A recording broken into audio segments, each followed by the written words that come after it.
Hey guys, what's going on? Inception here, and welcome to another podcast. Today, we're going to be having a conversation with another fellow streamer, content creator in the community. I'm assuming born and raised in Australia. I really wanted to get his 2 cents on what FIFA is like, such a far distance away from the North American scene and the EU scene in general. So I was really interested to see what his train of thoughts were towards the game. Obviously, as you guys know, the way that we do the podcast is when someone comes on, you might have to keep what's called the noise gates for your mic because of the keyboard. Oh, my mistake. Yes, no, thank you. All good. Yep. Yeah, so we're gonna have.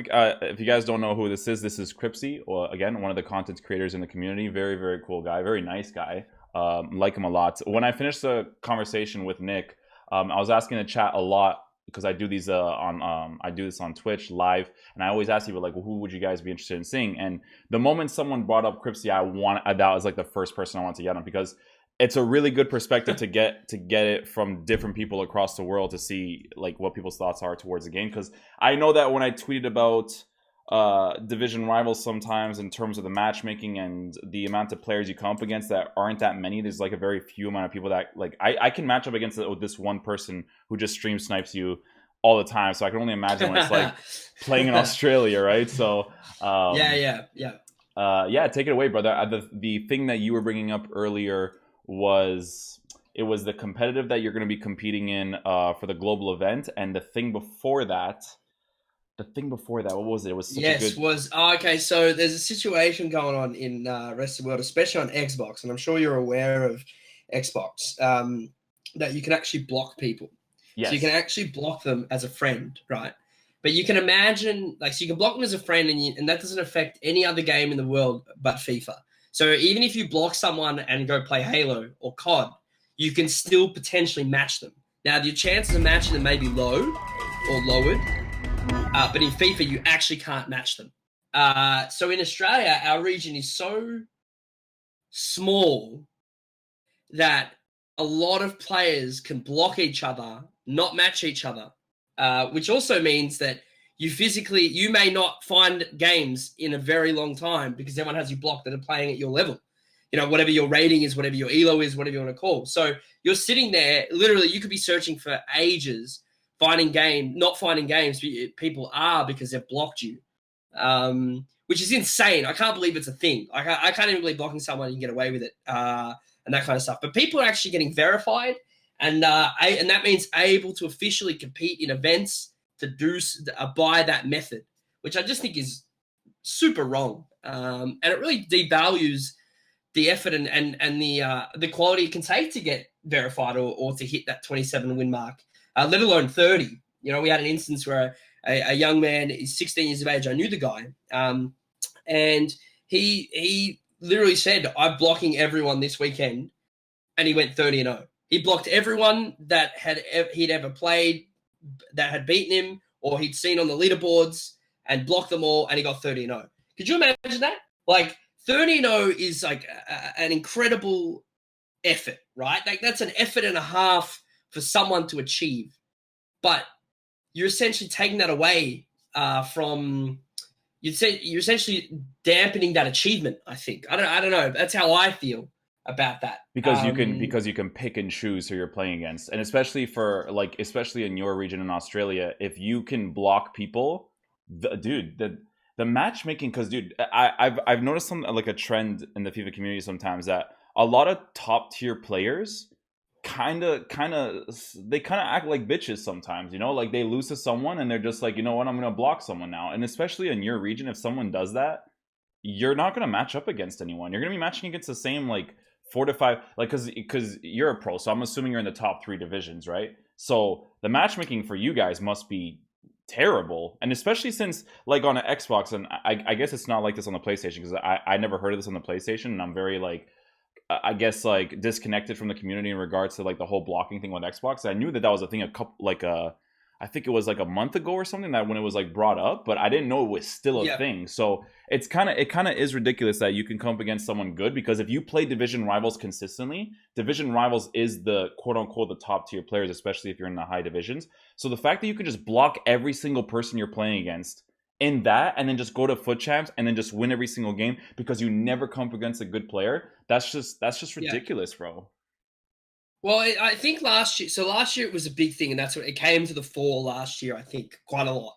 And I think there was a patch later in 18 where they removed it, or they made it so it was not possible to do, I think. And then it re-emerged again a few months later. There might have been an update or something like that, and it happened again. So I thought they knew how to fix it, and then they broke it, so they'd fix it again.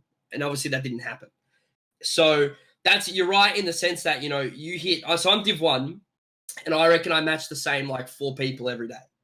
Like that's just the state of it, right? Like that's just where we are, whether they block me or whether they're stream watching and they dodge, which is fine. Like that comes of it, right? You get snipers, you get dodges. Yeah. That's the thing. But again, my issue is that so you can have your low tier guys or guys that are, you know, they're not trying to be the best, but they don't want to lose and they block people. Okay, then, right? Like you can't change that. That's whatever. But there's people in our region in particular that are pro players who are blocking people and dodging people, and other people will defend that. And I'm like, I don't think you can defend a pro level. I don't think that if you're a pro player, you should not be able to pick and choose who you play. You play every one that comes up against you because you're a quote unquote pro player. Now, again, I'm not a pro player. I'm not signed to a team. When I talk about pro players, I talk about people that are signed to a team and who are paid money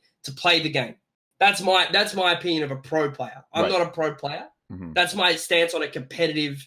Like if you're a pro if you're a pro esports player, you're signed to a team and you get paid money. That's my opinion. Like you're on a salary cap, you're signed by a team. It's that professional, and you're paid to go to these tournaments, and whatnot. So yeah, I got you. Yeah, so that's my opinion on what a pro is. There's some people might call me a pro because I am a very high, like, so I 27, 28 wins, whatever. And I competed last year in our national event, our national sort of competition, the E-League. So some people say it might call me a pro. Again, I don't see that in myself. I don't see that as who I am. But again, everyone has different opinions of what that means. But the whole issue is there's pro players that are blocking other pros, dodging them on stream, all that kind of stuff. And I don't think that's right. I think if you're a pro player, you have to set the standard. That's my opinion. Yeah, but again, everyone has different views. I've definitely seen some shady stuff from the pro FIFA community, and it's not just from like your region, dude. I've seen it from my region too. Like, I know a couple of guys from North America that would I came up against one guy recently. Not gonna mention his name because I don't like drama, but some people know who it is when I tweeted it out. There was one pro player who's an actual pro player signed by a team and not organization, signed by a team. So when you're signed by these teams, you get paid salary, whatever, right? And I was playing a game against him. Has a really good team. Has a specific play style that's just like it's so anti FIFA that it just shouldn't even, like, people playing that way by itself is terrible. It's just holding onto the ball in the midfield and just looking for one pass. You know those people, right? Like they just pass the ball in the midfield the entire time. Like they'll do it for like 30 minutes in a game, and then they'll look for that one pass to go for a finesse. And whatever. So I played against him, and I think the score was like 0-0, and I got a penalty, and he left the game before I got to take the penalty. And it was an actual pro player. So I was like, dude, if you're a pro player, like you said, you have to set the standard for everybody else in the community because you're representing the rest of the community. And he's not the only one that's done that. I've seen a lot of shady stuff from people in general that apparently there was like a disconnection glitch of some sorts like a couple of weeks ago, and there was proof of a lot of like competitive people doing that too. But like what sucks is that the thing is about this game is that people get away with these types of things in this game, right? Like in a couple, like I think it was a year or two ago when there was that FUTchamps claim or the disconnection glitch. The disconnection glitch before they patched it was a thing like for 3 months before they actually patched it. Because I even mentioned to them like, "Yo guys, I did something with my substitutions and my game completely disconnected," and I let them know about it because obviously it was like a game breaking thing. And nothing was done about it until it became like a really, really relevant thing that the whole community was like, "Yo, this is not okay. We need to fix this." And Yep. it's just really stupid that people can either one qualify that way and two cheat to get better rewards through not playing properly, Yeah. essentially, right? Yeah, I think that's look, I personally sit here and when I see people knowing that they've blocked everyone and they're getting these high results, and copying free wins as well. I mean, I've on my stream, people have matched me, scored an own goal and quit, right? And there's nothing I can do about that. But there's people in our region that have actually asked people to give them a free win so they can get better rewards or even verified. And I just don't. And I just when I see that, and that's what dampens, I think, the achievement of doing well. I think it genuinely dampens that achievement, and I think it really it really needs to be stamped out by not only the. I think EA need to do something. I mean, it's very hard for them to prove anything, but I feel like there would be a trend that you could notice, or you could potentially. I don't know.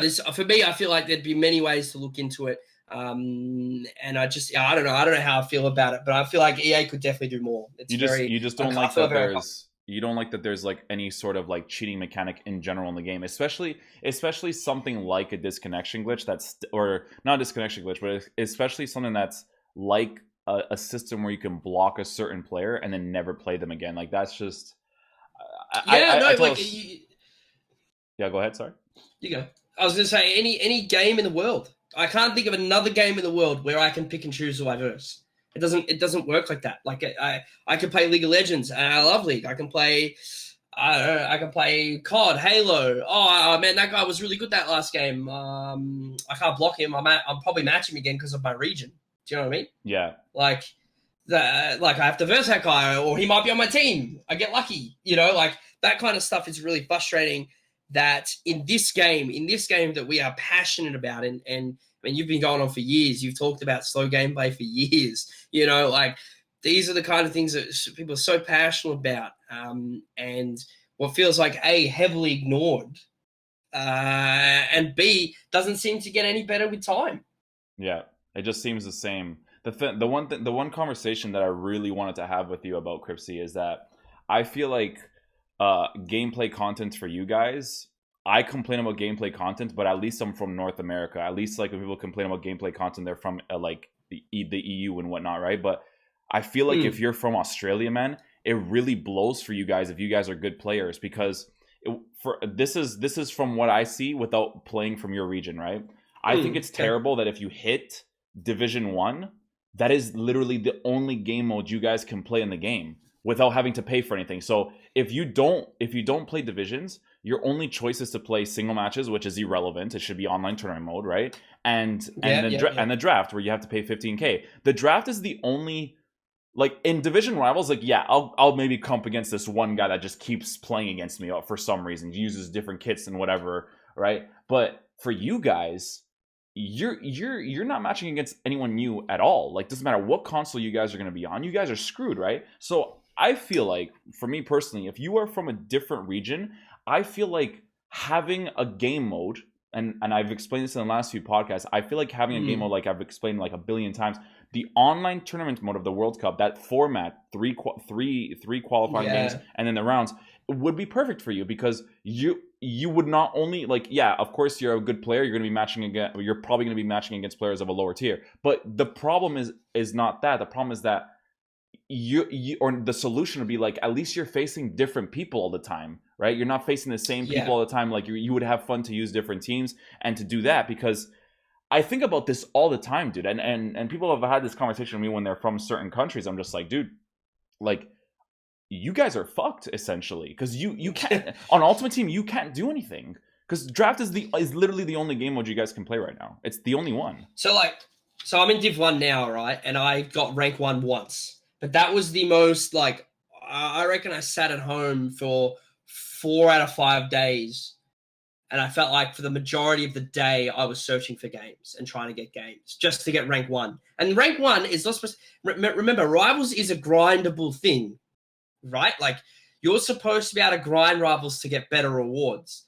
But it's kind of a level of like they didn't really fix the reward structure, in my opinion. I think rewards should still be better. Yeah. I feel like people are saying that Rivals is better than Seasons. It's not. So go and count how many games you played in Seasons in rank 1, like Div 1 in Seasons. You had to win 7 out of 10 games, right?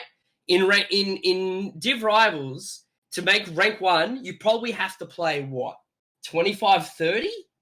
Maybe? Yeah. And you get what? 80k coins? And you're also facing against harder opposition the entire time. So I play probably 3 or 4 people. So I could say Jazz CB, who has just won the last 3 qualifiers in a row. Anytime he's searching, and I could search and find him at any moment, right? Like I just know that I'm going to match the guy. D Campbell, another big player. He doesn't have me blocked. I match him. I could match him every single day. I match him on streaming. One day I was streaming, and he said to me, I haven't found a game for 30 minutes. Can you please search? I'm live on stream. So I'm like, fine, we'll go play. And of course I match him. Because that's it. You know what I mean? Like that's all it was. Like these players are top tier players, and that's okay. You got to verse the best, and that's fine. I'm okay with that. But you're right in saying there's no other option. And where's the fun in grinding against the best players when you've got to grind 30 games over 72 hours anyway? Do you know what I mean? Like over Weekend League, you're grinding. Let me in the week, let me play a tournament mode that gives me, I don't know, a draft token. I don't know, something. Give me something. Especially with an open matchmaking for you guys, man, because that's the one thing I feel the most bad for you guys is that the fact that you can be searching for a game for 30 minutes and the guy can the guy has the time, just the time to go into your stream and is like, dude, can you just play me? I just want to play someone, right? Like that's like disheartening. Like if it was me, if I was a regular consumer of the game in Australia, I especially if I hit like Division 1, I'm not playing anymore. I'm just there's literally no reason for me to play the gameplay part of FIFA. If I'm going to be facing the exact same people over and over and over again, dude, I do that in North America already. In Australia, that's probably in Australia it's probably garbage that way, man. And dude, that's what I keep saying, man. Our community is so small, right? So we know each other, and it becomes not fun because you both play each other so much. You grind to a certain point. It's like you null each other out. Do you know what I mean? Like there's differences, yes, absolutely, but you start working each other out. I reckon I've played Jazz 40 to 50 times this year in FIFA. Because we couldn't early in the game, in particular, there was no one at that high level that was searching during the day, but us two. And we had every now and then someone would play, they'd match, and they'd back out because they weren't home, or they knew it wasn't their friend, or whatever it was. So we'd be stuck playing each other, and it was just like it was so brutal. It was so brutal, and don't get me wrong, Jazz. I'm happy to take the L to someone like Jazz because he's a good player, right? Like, yeah, good player, and you got to play the best. But playing the best every day sucks the enjoyment out of the game when you might want to just run around with Mbappe and do some El Tornadoes. You know what I mean? Like, you want to just do some skill moves and have fun. Yeah, have some fun and take the L. If I'm going to take the L, or if I want to get clips for, like, I watched Arnon Ryman. I see his clips on Twitter. I'm like, dude, I couldn't even try this because I would get smacked. Yeah. I would just get smacked. I'm not at that level, and these guys are just really good players, and you get punished, as you should be punished at that high level. But sometimes you, as I said, you want to just chill out and relax. It's just not fun to always play against competitive people. And this is something that I explain to people all the time, is that, like, imagine that in Fortnite, right? Imagine if Ninja or Tfue or any of these guys had to play against the same players over and over again, and they're only high tier players. The game would suck. The game would die quicker than life itself. Okay, like it would just be dead, right? And dude, I'm gonna religiously preach this, and I'm gonna continuously religiously preach this. It's completely fine, and I'm completely fine with Division Rivals being a game mode in the game, especially with another good game mode. Like, again, if you add the online tournament mode, right? You have these challenges, you have cool unlocks, you can unlock different players, blah blah blah. For you guys especially, the open matchmaking is very important. You need to be facing different people. You cannot be facing the same people over and over again. Dude, in Call of Duty, there's literally hundreds of thousands of people playing. Sometimes when you're playing the game, you get unlucky and you're like, oh, dude, is that the same team? Like, even if you destroyed that team, you don't want to face the same team again. You want to face a different team. You want to face different players, right? So, yeah, I don't know, man. That's just like a terrible, like, what's the, okay, so I'm interested to know this actually. What's the qualifying like for you guys? So you went to the finals, then you lost this one guy, and then he was found out to be against the terms of service that EA had. So you qualified through that way. How did you get to that point? So this was the first time so I've played in 2 qualifiers. So I thought I'd give him a go, and I had fun. Don't get me wrong, but like after the first one, I was like, nah, man, I grinded through Swiss bracket, or the Swiss knockout bracket. What do they do in the group? Sorry, I got through that. I made it to the quarters of the bracket, and I lost that first one. And it was just such a drainer for me because I streamed them, and it was such a drainer because I didn't get to sit there and interact with my chat. I didn't get to have fun. Like I really felt like I was not giving the best experience, right, to the people. So I said I didn't want to play qualifiers again, right? I said no, like it's not enjoyable, whatever. There happened to be a qualifier that came up that happened to have 4 spots available because it's in Southeast Asia, it's in Singapore. Mm-hmm. This qualifies in Singapore, so they opened up more slots for the rest of the world. So instead of 2 players on Xbox, they had 4 players on Xbox, and I think instead of 1 on PlayStation, they had 2. I think that was how it worked. Right. And so I qualified. I missed out. I lost in the last game to get qualified, and then obviously Mikey got banned from EA. I think there's an appeal process going on there, or there's some sort of process that still needs to be finalized. So I still have to wait for official confirmation, but there is communication that's happening on my side with EA, which is a positive sign, I guess, in that sense. But normally it's 2 for Xbox, I believe, and 1 for PlayStation. And at the end of the day, that's really low, considering obviously other regions do have more spots. But again, their level of players, I think they're top tier players. They have that real high level top tier players, and there's players that miss out. And then there's someone like me who's probably not at that level, and I'm being genuine. I'm not at that level. That I potentially am taking a spot away from someone in EU and NA, but that's what has been handed to us by EA. Yeah. Do you know what I mean? Like, there's nothing really that I can do about that. The best I can do is represent myself, or have a good time, make some fun content, and do the best I can. So in AU/NZ/our region, it's very very limited opportunities, and we don't really have competitions elsewhere. We had a little bit of Gfinity last year. Gfinity did a little bit of stuff here, and a couple of our players went over there. 4 players, I think, competed. But that was roughly about. And we had the E League. I'm not sure if you saw a lot about the E League. But yeah, you guys had an Australian league. Yeah, I saw there was a competition for that last. It wasn't even this. Was it this year or last year? Yeah, so it was earlier. It was in February last year. We had a draft process picked by teams, and then we flew to Sydney every week and competed. It was on our national cable television, so our Fox Sports and Twitch, and then the grand final was on Fox Sports, which was super, super cool. But otherwise, we have very limited opportunities. So I guess when you have an opportunity to come around, you got to make the most of it.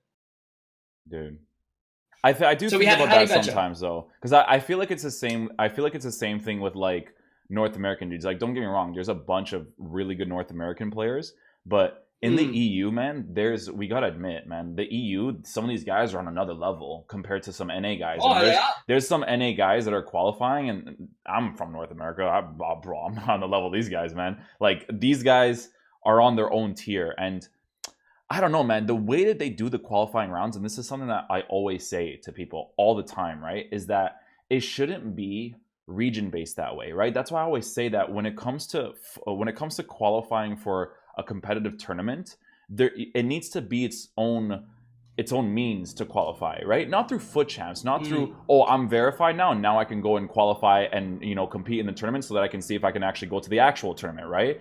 And yeah, I think that system is completely flawed, right? Because I think that, I mean, it's flawed and it's not, because it's tough, man, because we know that there's more there's better EU players than NA players. There's a few, man. Like Goal Machines is a sick player. Phil's a good player. Like there's a lot. Ajax Joey's a good player, but it's just that I can name a few NA guys, but I can name a lot of EU guys. You know what I mean? Yeah. And I think that the way that they do the qualification process needs to be different. And the thing that I'm going to explain is like this, right?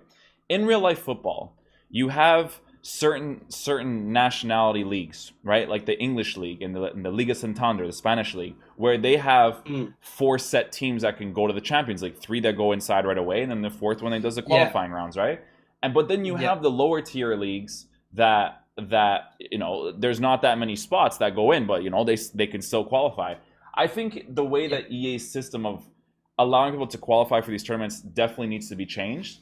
It does need to be fair to everybody, but there also needs to be an understanding that there's better players from the EU, and the tournaments that you are going to is all about the best in the world. It's not like they're, because people are flown out to go to these competitions, right? They have it in whatever area that they have them in, and they have to fly these players out. So I don't know, man. I think a lot. There was tournaments last year that Boris Legend didn't go, and I was just like, dude, Boris Legend, if he faced this guy right here, he would shit all over him. And it was just like, it's just not interesting for me. Like, there's so many players that if they go to these tournaments, it would just be more ideal. And it's not to shit on like my region or your region. That's just how it is. You know what I mean? Dude, I sit here. I genuinely sit here, and I've said this numerous times. I don't believe I'm of the level to be going to these events. Like that's my opinion, right? Like I don't believe that. Now, I think I'm a good player. I think I know the game quite well. But when I sit there and I compare to Marcus Gomes, who I'm sure you've probably heard of him, Melbourne City player, but he came 4th last event or the event before on Xbox side. Like that's the kind of level that is in our region, and I'm not that level. Do you know what I mean? I'm not there, right? Like we had Honey Badger. I'm sure you know about hashtag. Honey Badger, he was FUTwiz. Yeah. He went to he was our NZ player. Him and Marco were a whole nother level on Marco HD, whole nother level of FIFA here last year on PlayStation, right? Like, and then Honey Badger went to the UK to compete, and because there was more opportunities. It's as simple as that, He had to move countries to have to do that. Yeah, I know. Yeah. I mean, to be fair, he's a UK. Like he was born in the UK, moved to NZ. I think he was doing studies, all that kind of stuff. I think that's just kind of what it was. And then went back to obviously the UK with these great opportunities, so he gets to go back and see family. So there's a bit of a two-sided thing there. But at the very least, though, he was doing it from NZ. He was doing it from there. He was dominating, and then he's made the move to hashtag. Whereas, so that sort of top 5-6 players, that are you sort of your Marcus, your Marcos, your Jamies, your FUTwiz Jamies. You've got your Jazz CBs. They're sort of the big 4 that are qualifying. I know there's players just below that level, and I'm saying they're at the heels of qualifying. Do you know what I mean? Like they're right there. But we just don't have enough opportunities to get better. Does that make sense? Like there's not enough opportunities to get to that next level to really push. And I mean, you look at MS Dossari, right? All last year, MS Dossari was the best player in the world. Obviously he won the main event at the very end. He won the event early in the year as well. But he was the best player in the world, and he was from rest of world. Yeah. Do you know what I mean? Like he was a rest of world player. Like there is super talent here. And it just needs more grassroots. That's really what it needs. The thing that I've noticed with MS Dossary, so I've done like pro player gameplay analysis, right? And like when they actually go to the tournaments, MS Dossary versus Tex or whatever. I was looking at MS Dossary's gameplay, right? And I'm like, dude, he doesn't play like this online. And I made sure that I was checking because MS Dossary at LAN was playing like a god. Like we're talking like MS Dossary does not give you time to think. Like his passing plays, like he knows what he wants to do before he makes a passing play. So I'm like, dude, he doesn't play like this online. So I go to his YouTube channel just to make sure, right? And when this kid is playing from home, I shit you not, and you notice it right away. It's a thing that I talk about all the time, the good versus bad gameplay.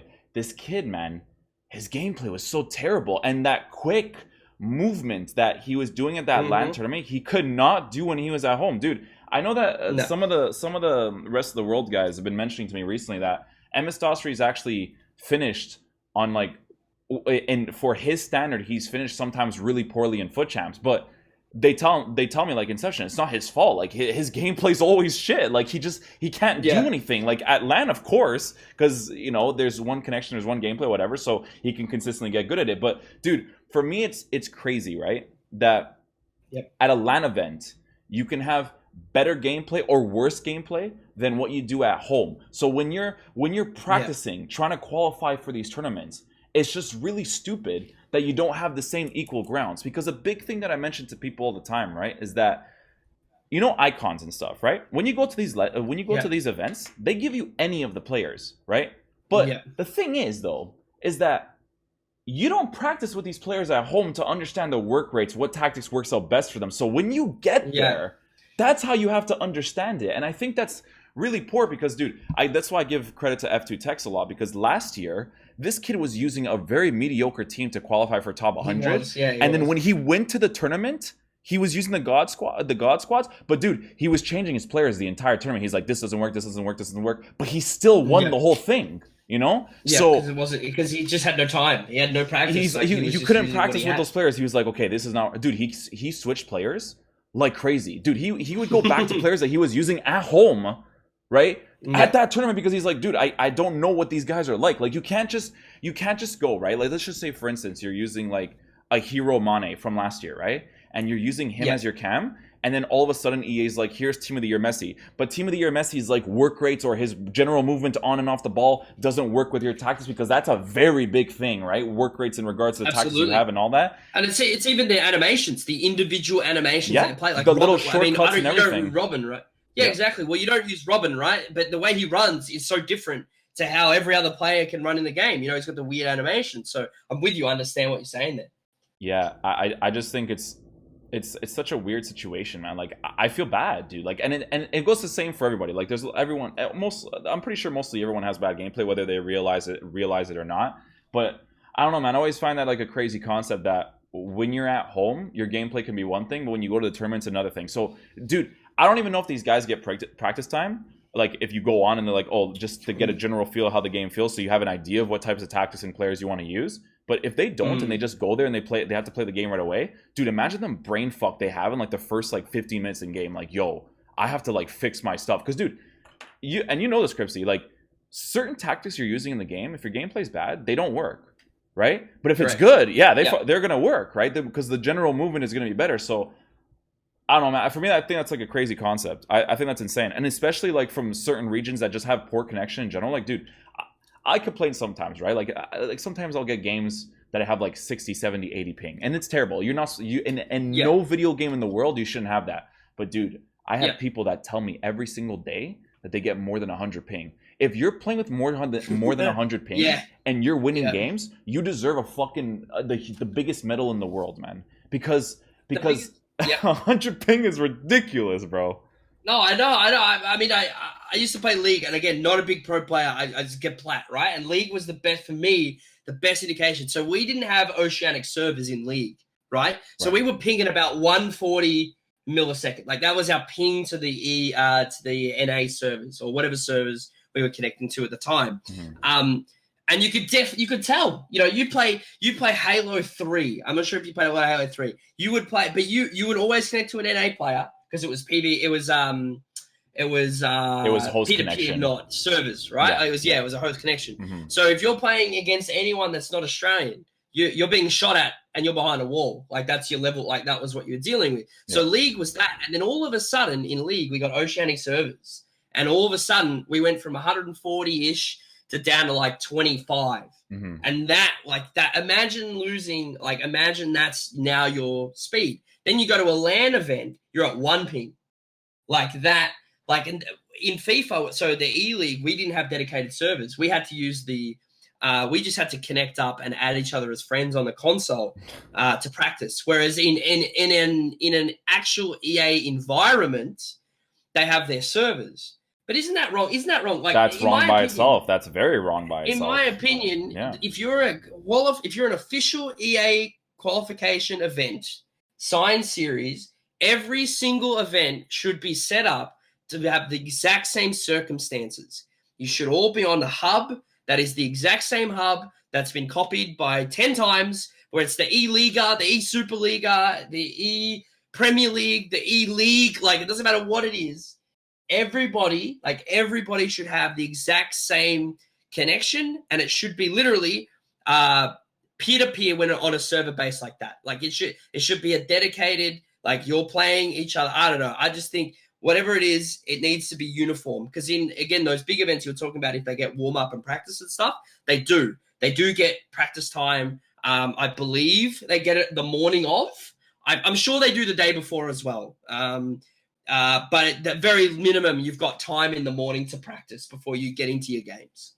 At least they give you the practice time. That's, I mean, I did. Yeah, but you're practicing against the best in the world. Yeah, do you know what I mean? Like, there's a different. Yeah, there's a difference between practicing in the div rivals at home against good players. Don't get me wrong. Like, they are very good players, and they're also qualifying for events. But then you rock up, yo, Tex, can I get a game, dude? Like, me a game. Oh yeah, no worries. I'm gonna see if my new formation works against the best player in the world. On that. You know what I mean? Like, you know what I mean? Like, how are you supposed to get better at that in that sense? Yeah, because you can't really figure that out beforehand. Because I think a big thing for you guys too is that you guys will come across good players, right? But they're more. Yeah. It's more like good players from your region rather than like there's a bunch of good players and you're always practicing against them from different types of calibers of players, right? Because everyone has like their own play style. I think if you're from like the EU, in my opinion, if you're from the EU and you play on PlayStation or Xbox and you got top 100, I think you're a fantastic player. Because I think that the level of players that you are playing after the 14 or 15 game mark, like if you let's just say your team is okay. No, I'm not talking about like when you have like a freaking god squad. Like if your team's okay and you're getting like top 100 and stuff, like okay in FIFA nowadays is like Neymar, Conte, Pogba, like those guys, right? Mbappe. You might sneak in a Ronaldo in there, right? But God squad's like Patrick Vieira, Ruud Gullit, blah blah, right? But I think if you're playing with the quote unquote okay team of nowadays and you're getting top 100 in Europe, I think that personally carries more weight than it does for North America or even for like the rest of the world. Because they're playing higher caliber players. Like even if it's tiers just below them, the tiers just below them will still put up a fight against them. But there's going to be a lot of people like that. But I feel like in a lot of other regions, there's not going to be that many people like that. You know what I mean? So like you said, like you go to these tournaments and you're like, hey Tex, let me just try this formation against you. Like I'm just gonna try something random because you're like you said, he's one of the best in the world, and that's just not the circumstance you want to be in to get better at the game. Because for you, right, who are you going to play against to get better at the game? You're going to be facing the same, like, honestly, the maximum list for you guys is probably like 10 people. And 10 people is just not enough, you know? Yeah, no, that's exactly right. And the way the game is too, I mean, we could go on for hours about this game and the first time finesses and all this kind of stuff. And the unluckiness at times, the ball bouncing, all that kind of weird stuff that happens, you know. At the end of the day, the only time that you can really test yourself is in these qualifiers. And even then, what's the difference of playing rivals at that point? Like you're matching essentially the same players in rivals you play in these qualifiers here in RAL. Yeah, because the quantity of players that you guys are playing into is so small that like that top tier players are probably going to be pro players, you know? Yeah, absolutely. That's pretty much exactly right. But I felt as though in 18, and this is what I think, and I'd love your thoughts on it. I felt like 18. There was diverse styles of gameplay. And I think in 19, there's very little variance in gameplay. Like route one, pinging the ball around, looking for that first time shot is far more successful than a build-up play, in my opinion. Whereas last year, you could hold the ball, frustrate your opponent, and it would work. Or your opponent could be patient and wait and counterattack and score. I felt like there was some very different styles that could counteract each other in 18. I mean, we've had this argument. I mean, not an argument on Twitter, but we've discussed this, I'm sure, is people used to complain about the low driven. And yes, in hindsight, back then, thinking about it, man, the low driven sucked. And the passing of the ball into the area was super easy, right? But at least you had to be in the area to score. You can be 40 yards out pinging first timers and they're going in, you know, like, at least there was an element of realisticness to that. To that style. And now again, and this is not ripping on and Jazz, but I'm going to use Jazz as an example. Again, good friends with the guy. He qualified this weekend with some of the most dirty yellow time finishes I've ever seen from first times. He scores them, and it's great because he's a great player. He's great at the game. Do you know what I mean? Like, he knows the game inside and out. Yeah. You know, like, he knows how to play the game. You watch Tex, who's doing there's Jazz in the chat right now, but there's you go watch Tex, who's doing bicycle kicks and volleys and all this crazy stuff, and it's like, that's not what this felt like. Do you know what I mean? Like, yeah, that's not what 18 felt like. That's not what 17 didn't feel like that. 16 didn't feel like that. You go back to FIFA 11, 12, where crossing was the key. Like, you do a lot of crossing in those games to, your Drogba, really, like, genuinely, like, that was the meta. Mandzukic and Ronaldo and stuff, yeah. Yeah, absolutely. Yeah. Like, you'd be crossing, but at least I felt like crossing again. You're getting in right areas. Like, I feel like you're getting in certain areas. I feel like the crossing one, I'm gonna have to disagree with you on that, man. Crossing has always been RNG. There's the only ones that aren't RNG is when you see someone that's clearly open. But if you just whip it in a cross, man, I think they haven't added an element of skill to it yet, man. I think that I feel like there is an element at the moment. It's the drag back cross. So as opposed to running the line and crossing, you come back. So you run across the line, you run across, and then you come back and whip it back post, like on the opposite foot. Yeah. So you're whipping it in. I feel like even though that's not a quote skill, you're not always scoring from it, but you're certainly. I feel like there's a little bit more. I feel it's a little bit more open. Do you know what I mean? As opposed to you're looking for a one time from 40 yards, 35 yards. That's the really frustrating aspect of this game. And just the fact that the keepers don't move. The moment there's a time finish, the yellow 35-yard time finish, the keeper just stands there. They don't even attempt it.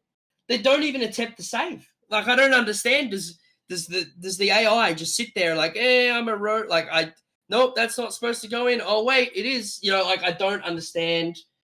I don't understand the mentality. And they said they fixed it, and I don't think they have. No, they didn't. I think it got reversed. Yeah. I genuinely think it got reversed. Like, I'm telling you right now, there was a patch, and it was good for a few weeks. Then all of a sudden, another patch came in, and people were saying, this has reversed the patch. This reversed your last patch. And they said it to us. They said, oh, no, it hasn't. But we're telling you it has. We can see it. We can feel it. I genuinely feel like it's just I feel like whether they know it or not. And then they say there's no kickoffs and all that kind of stuff. I can't sit there and accept that as an answer. I can't. It very frustrates me when I hear that kind of stuff. No, so the kickoff definitely, like, if I were to have a conversation with them, that's why I would want to go to these competitions, man. Because if I see these guys, man, the conversation I would have with them, listen, kickoffs are a thing, and if you play the game right, it's not like an in your. I'm sorry if I'm tired right now, Chad. It's like 4 o'clock in the morning right now. Kickoffs are most definitely a thing because defenders, you can actually tell that your defenders are stupid from kickoff. The way that they feel is completely different. Like, when you get possession of the ball, the kickoff is still in effect. When you kick the ball out of play, that's when you're like, okay, now my players are moving normal again, right? But they're literally stagnant. They're like, yeah, you know what? Just do whatever the hell you want to do, right? And it's not even a matter of like, oh, but then you have to manual defend. No, dude, you from kickoff more than any time, you can press the tackle button and they won't tackle. They literally will not tackle. They will watch the ball. You can press, dude. I've showed it multiple times on my stream. I'm like, guys, look at kickoffs, man. Like, this guy literally is running. I'm pressing circle on the PlayStation, and he's not going for a tackle. He's just letting him go by him. So I don't know what it is with kickoff. It's always been broken in FIFA. Always. It's not logical to say kickoff is not a thing when you can play a full game of FIFA until the 75th minute, and then if it's like a really, really close game, you finally work your way around to scoring a goal, and then this guy gets a kickoff, and your concentration is still there. You're still like, no, guys, I need to focus. Kickoff is up, and you still get fucked. You know what I mean? So it's like. It's like they can't say it's not a thing. It's something that they need to adjust adjust themselves, because it definitely is a thing. Like, people need to offside trap just to get movement from their players when there's a kickoff, right? I've genuinely always felt there's been a dead ball situation, and if you've defended a dead ball, if you're defending from a dead ball where it was a throw in or whatever, I've always felt your defenders were stagnant. I've always felt like they would sit, the players would all set up, they'd be sitting in their positions, and then the attacking team would run at you, but they're already sitting deep because it's a defensive setup play. So like that, there's been so many times where I'm like, I'm going to score from this dead ball situation because my opponent's AI isn't moving. Like, there's certain situations where I feel that. Now, for some people, the kickoff, I genuinely think the kickoff's there, and they tried to patch it last year. Remember they said that. Remember they said in the patch, we're trying to make it so it's harder to score kickoffs. Not that they said that in the patch notes. They did put that in patch notes somewhere, yeah. But you know what I'm saying? Like, and then they come out this year and say, no, it doesn't exist. No, that's not what's happened. That's not what you said. I've spoken to many players that were there last year asking about it. There was people there that went to the capture event. I asked them plenty of questions. I asked them to ask them questions. And they basically, EA said last year, they nerfed attacking and defensive AI so hard by the end of the game, both of the players weren't moving. They couldn't reverse certain things they put into the game because it would ruin something else. Like, this is why FIFA doesn't need to be a yearly cycle anymore. This is why it needs to be a subscription-based cycle. It lasts for potentially 2 to 3 years, potentially, like FIFA Online 4 and those FIFA Online games that have a separate engine. Like, this is what we need. This is where FIFA needs to go for this game to start having real issues that are found and then really actually fixed, because they have to deal with it for 4 years. Do you know what I mean? Like, they actually have to deal with this problem, and they can potentially fix the issues, in my opinion. No, I completely agree with that, because I think with FIFA nowadays, right? I feel like sports games gets to I've actually heard that in FIFA 20 or the 2020 year, that's when that subscription based thing is going to start happening. That's what I've heard. I don't know if that's going to be the actual case, but that's what I've heard. Because a subscription-based aspect for a football game makes sense, because, dude, there's only so much stuff you can add to the game. If you add elements to your game and it makes other elements broken, that's not going to be a fun experience, because essentially what we're getting, right? We're always getting a brand new broken game every single year. Yeah. We're never getting a polished game, because they're always in January. It's always like they're making a brand new game and then restarting from scratch. And then this isn't Call of Duty. This is not a first-person shooter. There are very specific game mechanics to this game that you have to look at and understand from an unbiased point of view. Okay, this makes sense for this to go in, or this makes sense, like the general feel of this in this general area. That's very important. So I definitely agree with your coming from, where EA definitely needs to make FIFA a subscription game now, because if there's this many issues in the game every single year it's released, and no matter what anybody tells you, man, I know that people tell me all the time that can FIFA really ever be perfect? My explanation that I always give to people is that it can be very close to it, right? And again, you have to when you're looking at the gameplay, again, you always have to look at it from an unbiased point of view. You can't just say you want a game mechanic because it'll benefit the way that like you want to play in an overpowered way. Like, for instance, last year, remember the driven pass instant shot meta? Remember when you would just do a driven pass from the sides, driven pass in the middle? That was stupid. That needed to be nerfed. If you settled a driven pass and the control was a little bit hard depending on the area, but you had to settle the ball first, but your defensive AI got to it first or whatever, fine, so be it. But taking a shot from a driven pass, good luck fucking doing that in real life, unless you're doing like an angled shot. Like, it's just not possible, right? To be able to hit a ball while it's going that quickly on the floor as a pass,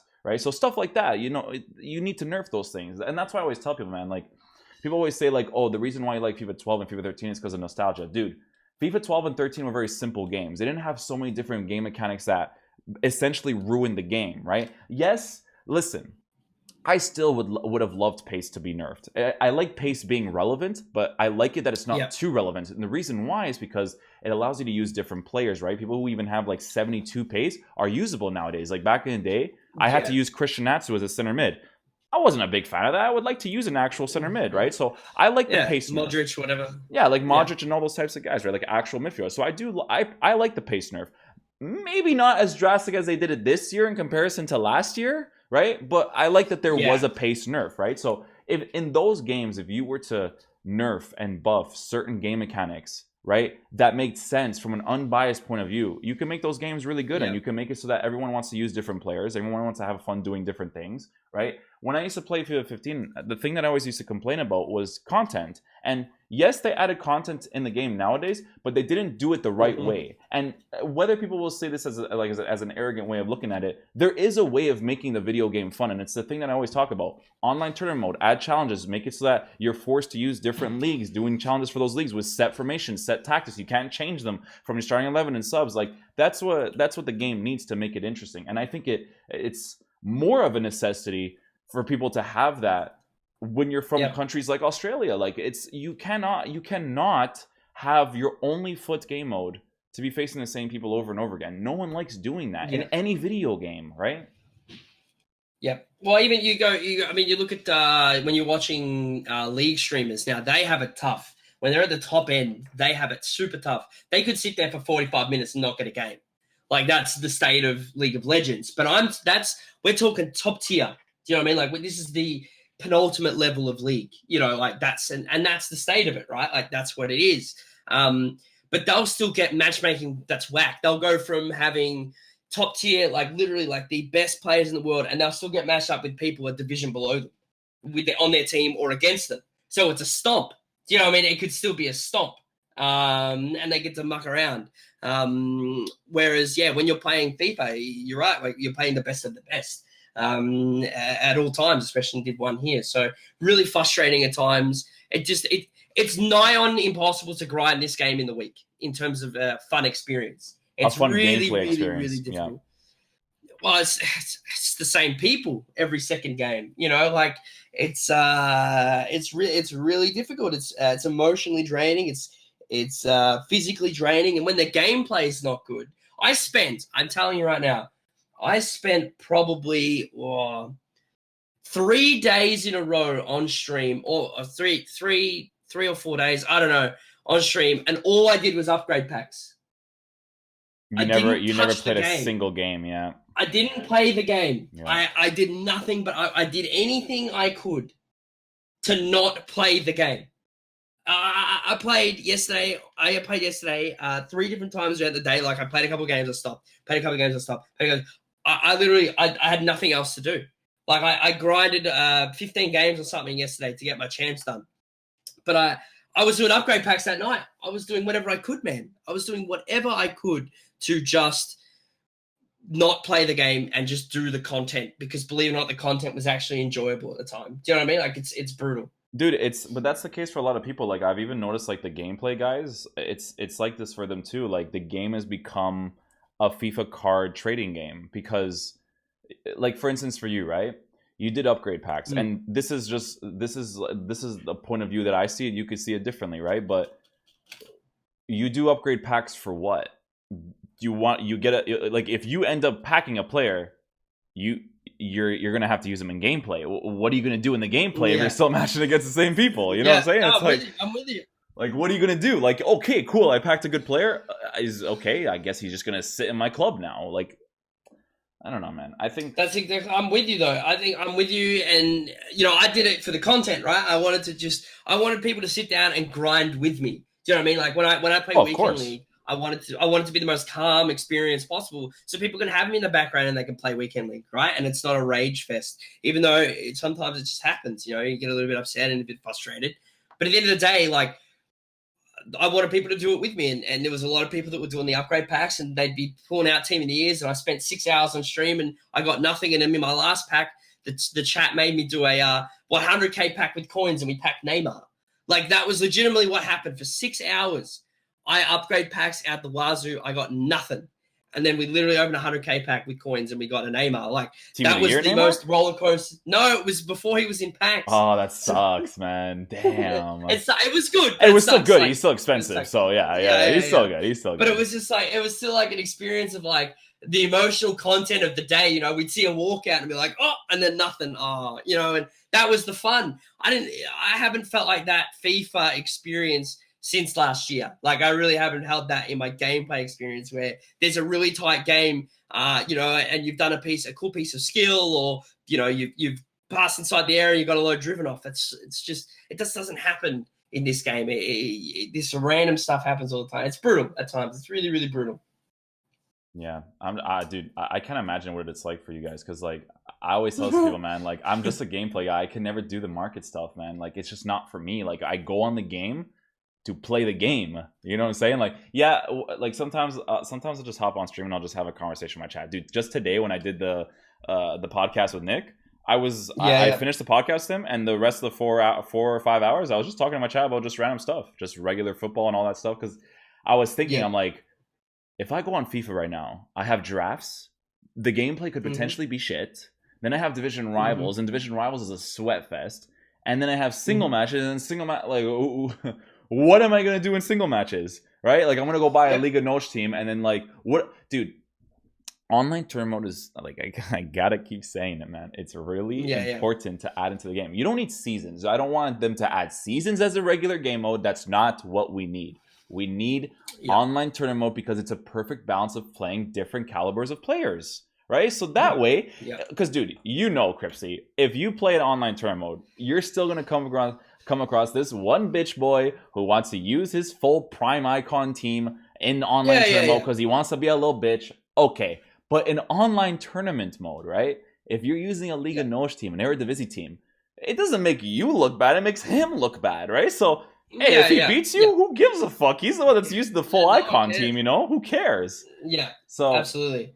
I think the mentality is very different, man, because, go use an Eredivisie team right now in Division Rivals in Division 1. Do that and see how it goes. It's just not going to go well because... It's not fun. I can't sit here and... I can't sit here, practice a new formation in Div Rivals. Because I'm playing against a... Like, there's no mode where I can sit there and be like, okay, I'm going to play 5 games in the next 2 hours, or 6 games in the next 2 hours, right? 1 game every 20 minutes. And I'm going to track my stats against a wide variety of opponents. And I'm going to see how I go. I can't do that. Yeah. Okay, because if I play Div Rivals, I sit here and I play maybe 3 players in those 2 hours maximum. And they're both at the highest level, potentially. And theoretically, they're probably playing the same formation, the same style anyway. So there's no point. There's no real practice. You take L's, you may take L's, and I don't think that's how it should be. There's no game in the world that I think that forces you to do that. You can't try something new without being punished for it. And a lot of people don't like that I reference League because of the way League of Legends and Riot do certain things. But I've got these. If I load up League of Legends right now, there's like 6 different game modes I can play. Yeah. 3 of them are ranked. Like 3 of them are a ranked game mode. 3 of them, one of them's like a non-ranked draft mode, which is like, you know, it gives you a preparation for, the ranked draft mode. Then there's a ARAM mode, which is all random. So literally you just get given a randomized character and then you have to play with him. You know, like everyone, sometimes you get lucky, sometimes you don't. Like, it doesn't mean you're good or bad because you lose. You wanted to go in because you want to have fun, you know, so you've not been forced to play a meta, so to speak. Do you know what I mean? Like, that's the kind of stuff that FIFA needs. As you're saying, you know, these cups and these tournaments. As long as my weekend league is not like forced a particular league, or I remember last year, they had the silvers. You had to use the silvers in. I think that was wrong. I don't think it should have been that way. Mm-hmm. But during the week, give me a mode where it's open in the week. Rewards could be draft tokens. I don't care what the rewards are. Yeah. Like, as long as I can sit there and it says, all right, you can have a maximum of 6 golds in your starting 11, and it has to be from Bundesliga. Yeah. You know, like, these are like the set players in these positions, and you have to work around it, and it can only be in your starting 11 and subs, and you can't use anybody outside that league. Yeah, I'm telling you, man. Yep. So do that. You look at the way that, you know, it's like people were saying that EA will never do this whole, you know, when people talk about when they do a competition, everyone should have the same players. If you're doing a qualifier, everyone should be given an account. They'll never do that. That has, No, they'll never do that, They right? They'll won't. never No, do that. But no. did you know? If you sign up for a qualifier, you will actually receive the FEWC stadium in your club. Like you'll get sent it to your club. So there's a system in place that knows that you're going to play in the qualifier, and it sends you that stadium to force you to play that stadium. I Mhm. didn't know that until recently when I played in the qualifier. I was like, really? That's a thing. So EA have systems in place where they very well know who's going to compete in a qualifier. They get sent this stadium, so everyone is playing on the same stadium or a stadium with no shadows, and their systems in place for that. Why is it so, I guess, hard to at least not, as you said, here's the 6 players you need to do in the Bundesliga. Everyone gets the same 6, work around it. As if there's not something like that in place. I don't understand. Yeah, especially for competitive. Like competitive right now is like messed up because when you do online tournaments in the game right now, again, there's a pay to win aspect, especially if you're a pro player. Like, dude, you know Phil SKS, right?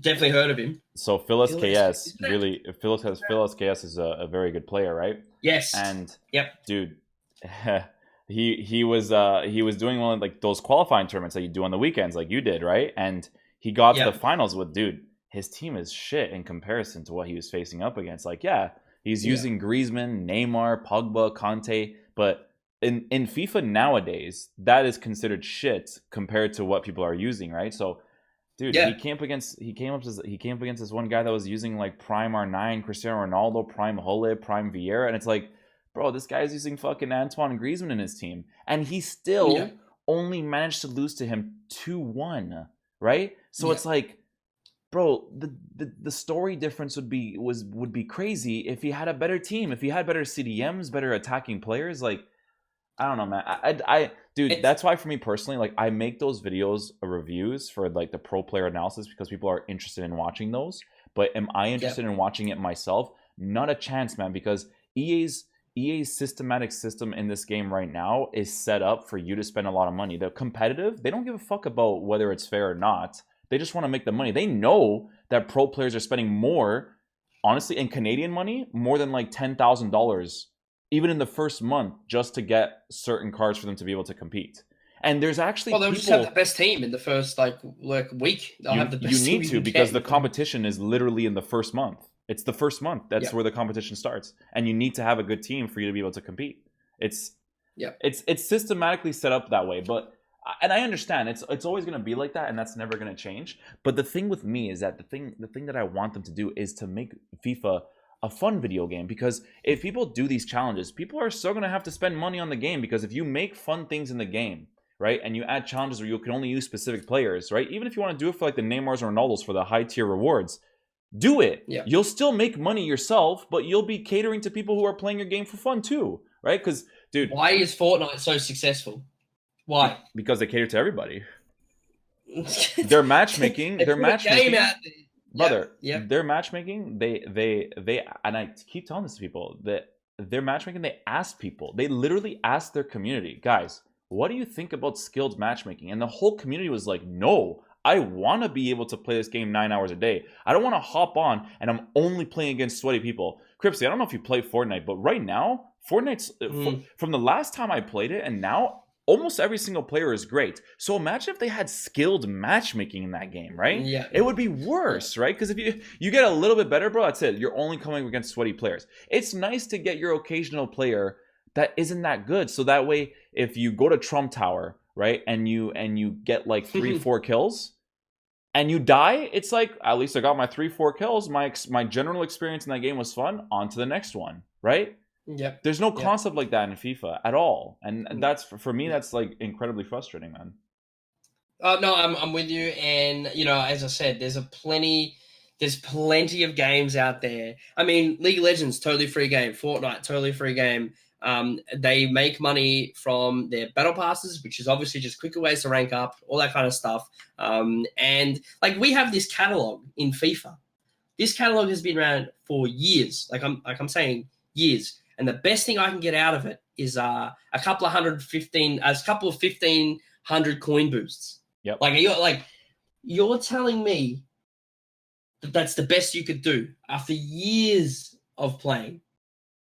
that's like that's the best that you can provide me. And a couple of kits that I quick sell at the start, so I get a little bit extra coins. Yeah, and it's been the same like that too. They never changed the system of it. Like another cool concept in FIFA that would be really great is that a seasonal pass for us would be fantastic. Like just you, like even if you win or lose, as you are playing the game, you're gaining experience. Like you do on the season pass in Call of Duty. We shouldn't have to pay for it. If they made us pay for it, that's when you know that this company would be a piece of shit. Okay, but because in Call of Duty you don't, you just get it because you already paid for the game. Why the fuck would you pay for the season pass, right? Yeah. So they should do that in FIFA, where it's like, oh, if you get to level 10 as you're playing the game, you can unlock this. Dude, it doesn't even, if EA wants to be that stingy, it doesn't even need to be a stat upgrade, but it could just be like a cool color of a like instead of, for instance, like let's just talk about a generic player that costs like 4,000 coins. We'll say like I'll just say Eric Bailly. I don't know if he costs 4,000 coins nowadays because I don't know the market, but whatever. Let's just say for Eric Bailly, right? You could just be like, hey, if you reach level 10, you get a purple and black Eric Bailly. No stat boost, but you just get a purple and black Bailly just so you can put it in your team, showing that you play that much. Like just something small like that through just playing the game. Like, dude, people are garbage at Call of Duty, but if you play more than me, you're gonna keep leveling up in the season pass and get all the cool stuff. Because that's what's Go ahead. Well, I'm with you 100%. I genuinely submitted this last year as a solution to EA. I said, how about this? You get a sticker pack. Now, bear with me. Let me explain a little bit. Mm-hmm. So say if I play FUTchamps, right? And I get Elite 1. Cool. For the very first time, I get Elite 1. And in Elite 1, you receive, what do you receive now? A couple of packs, and you get some coins and whatever. And you used to get the FUT Champions kit. Remember you used to get the FUT Champions kit every week? Like you'd be like, here's the top 100 or the Elite 1 kit, and you'd have to discard it. Like every week. That was what it used to be in FIFA 18. Yeah. But now I'm sitting there. So I submitted this idea. What if you got these stickers where you got to apply then to your cards and those cards became untradeable? Then on the market, you could just buy sticker packs that you could put them back on the cards and you can make them tradable again. But essentially, they'd be like a prestige. So in the top left corner, they would have like Elite 1, right? Like whatever the logo is for Elite 1. But then it would have stars on it. And the color design would be like a dark blue or something like that. And you finish Elite 1, and every time you finish Elite 1, you get more stickers and you could stack them on those players. So essentially... so the concept would be for like, if you get Elite 1 with a specific team, it would just be like, hey, I got Elite 1 with this specific team or whatever.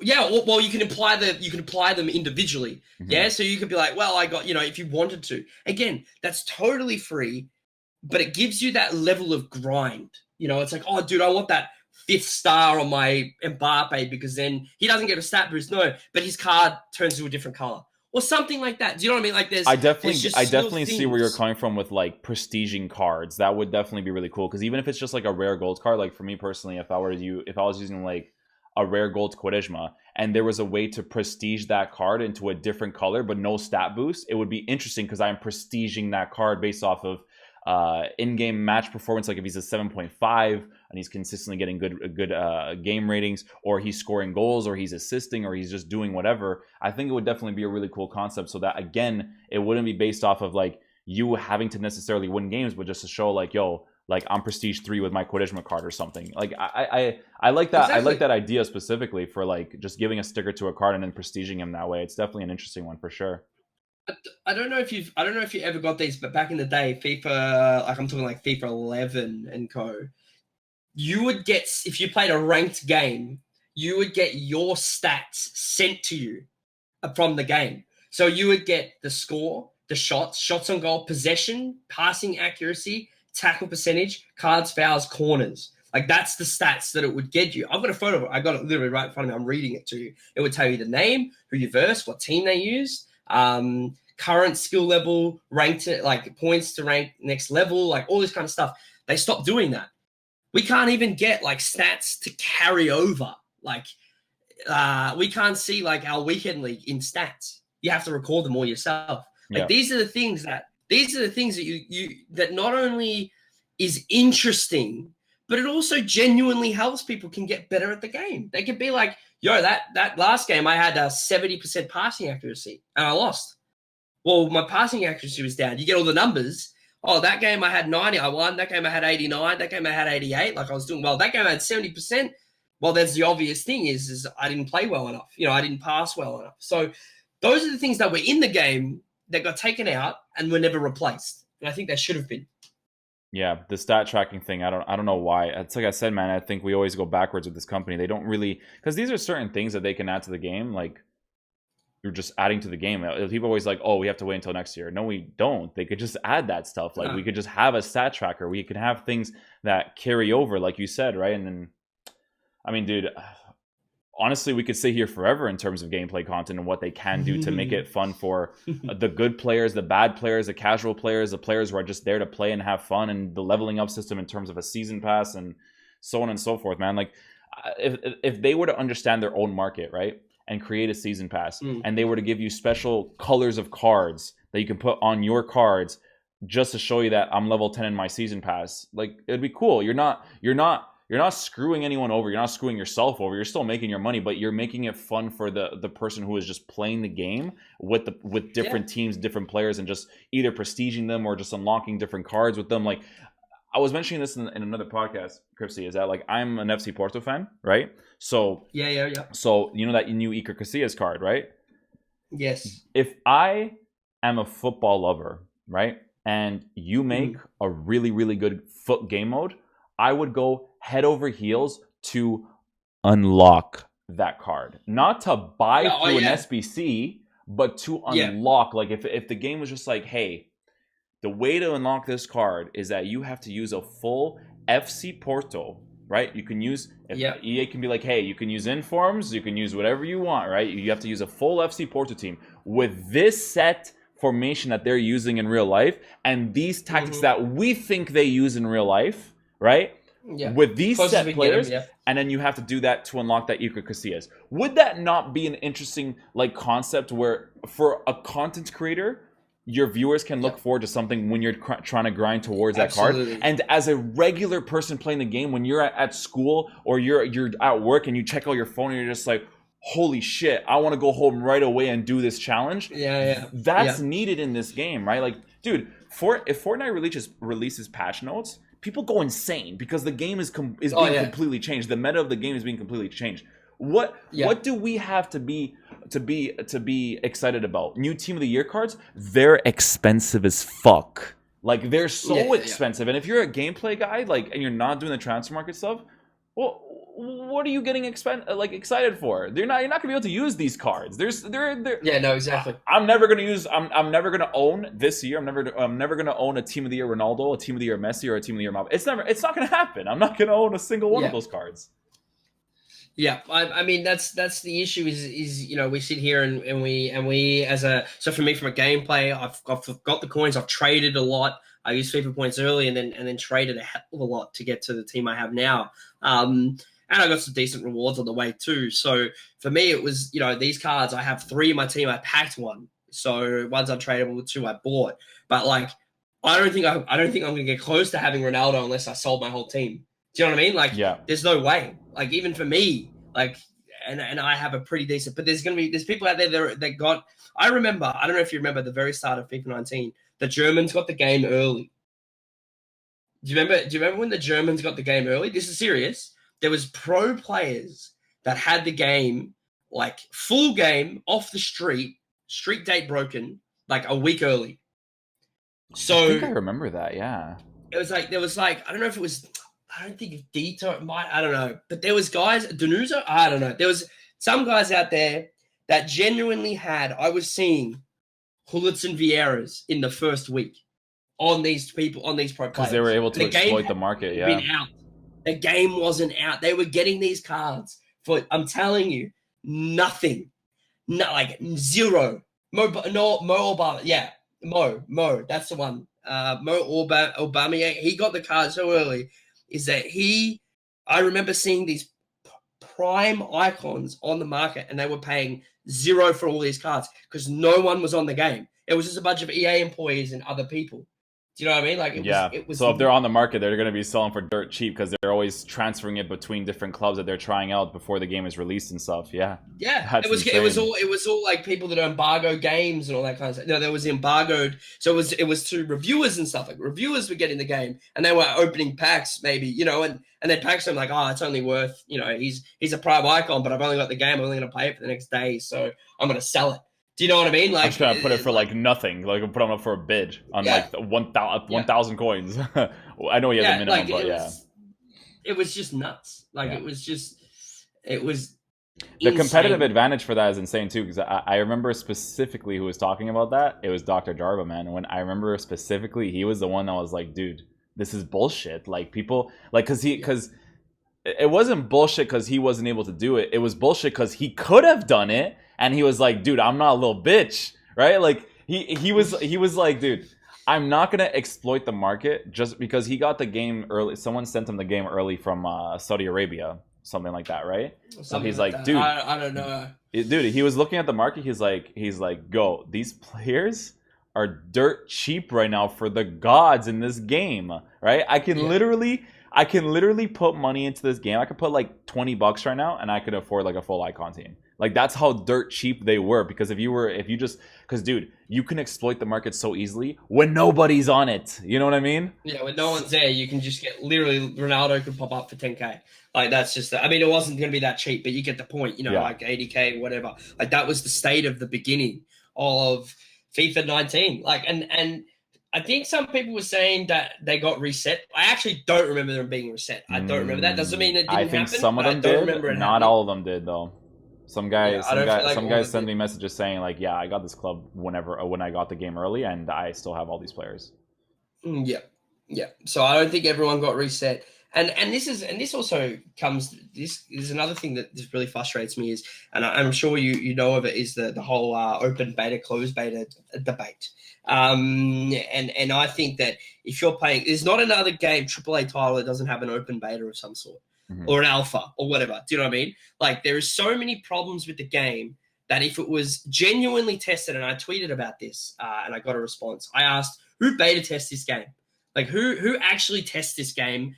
Because the beta is closed to NA and EU only, and it's closed to very limited people. And at the end of the day, we end up finding out that it didn't matter. It didn't matter to them because there was a few patches old.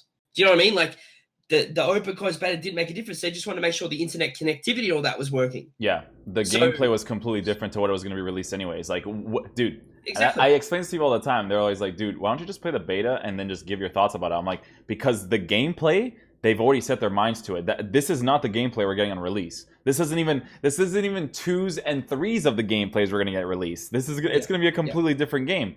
Dude, you know what's funny? I played the demo, right?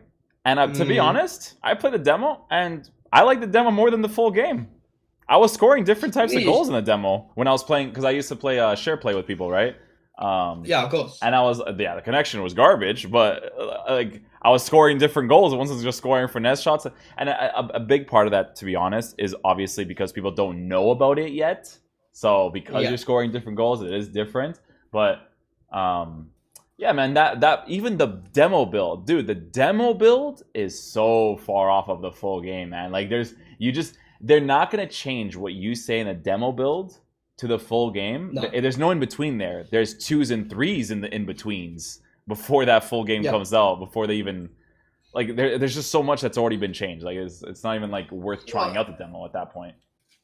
No, and it's you know, there's no point. It feels like there's no point giving feedback. Do you know what I mean? There's not even a point. Like there's not even a point of you know, like I genuinely feel that if EA wanted these 180 no scope 40-yard yellow time shots out of the game, they would have done it right now. I don't think they can take that. I don't think they can do it. I genuinely think it's so coded into the game and so poorly coded, they actually can't take them out.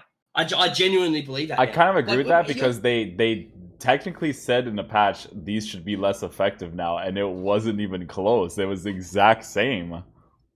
Yeah, Yeah. there was a period there for about a week where I think it took people to adjust to the slight change in them, because there was a It slight was a slight, change. yep, yep. Yeah, there was a slight one, but other than that, it just got to a point where it was just like, no, they either reversed it with the next patch, or people just made the slight change and you can still do it. Yeah. You know, like, and that's I just sit there and I genuinely sit there and I'm like, you should be able to remove this feature, or this technique should be removed.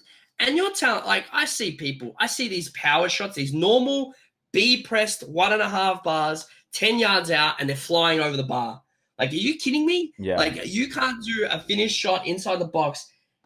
From inside the box, it has to be timed or it doesn't go in. Like, that's the state of this. And I think that's also incredibly wrong.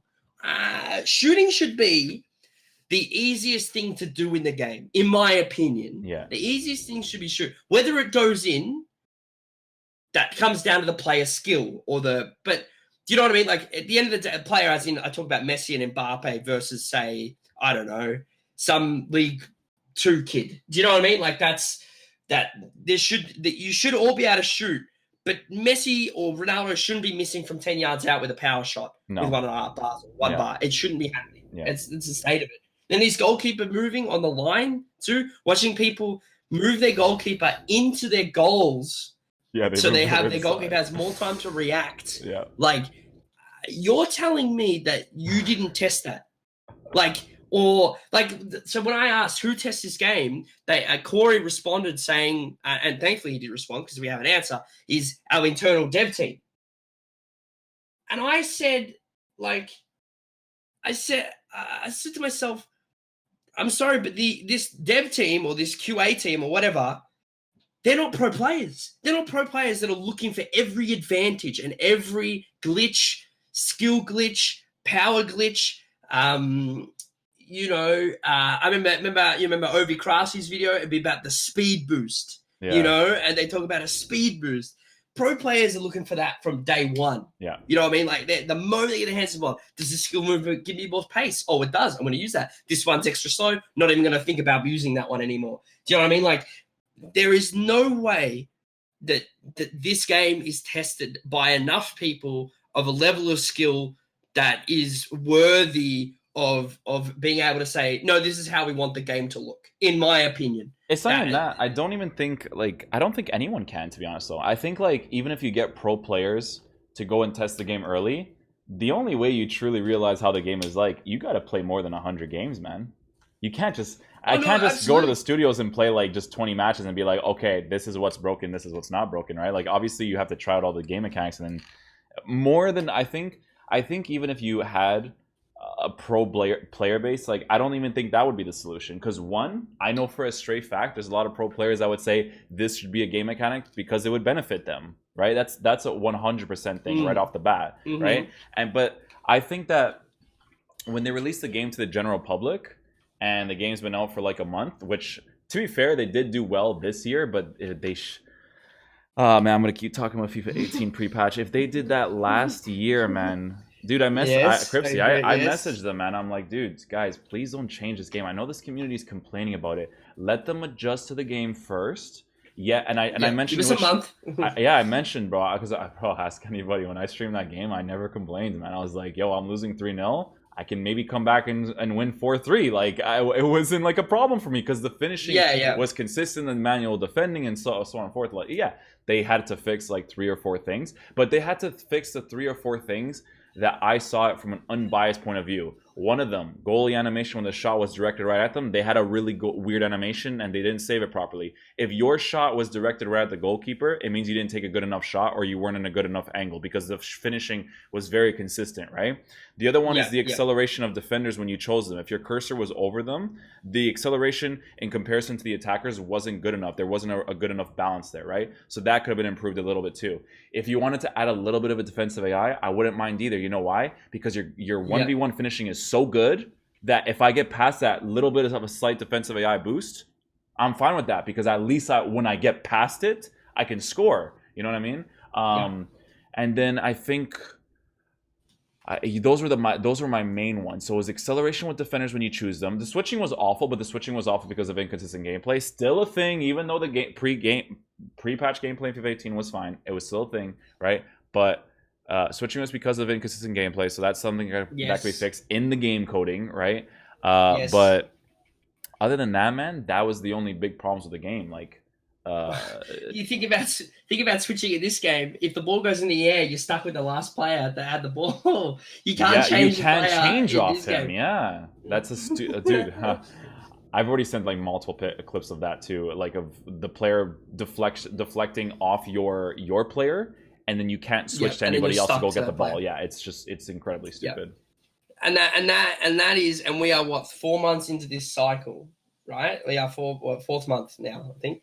I think that's correct. And this is a genuine bug. Like, this is a problem. Like, if you press a button, it should work. It doesn't matter what the button is. It doesn't matter if it's against what the game thinks you should do. Like, if you press slide tackle and you're running forward, and you press X or whatever it is on PlayStation, square, I think, that should punt the ball, right? Or slide tackle, whatever it is. It should just happen. It doesn't matter if it's right or wrong. You press the button, it should happen. But you try and play a move, you can't pick what player you want. Like, that's totally stupid that you can't do that. I think that's absolutely insane. And we're 4 months into a 12-month game, so we are 1/3 of the way through a game.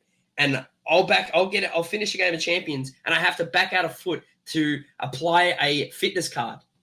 Like that. Oh, because of the glitch when you go in and you can't even advance. Yeah, I know what you're talking about. Yeah. Like, this is ridiculous. Like, you can't get away with it in any other game in the world. You can't.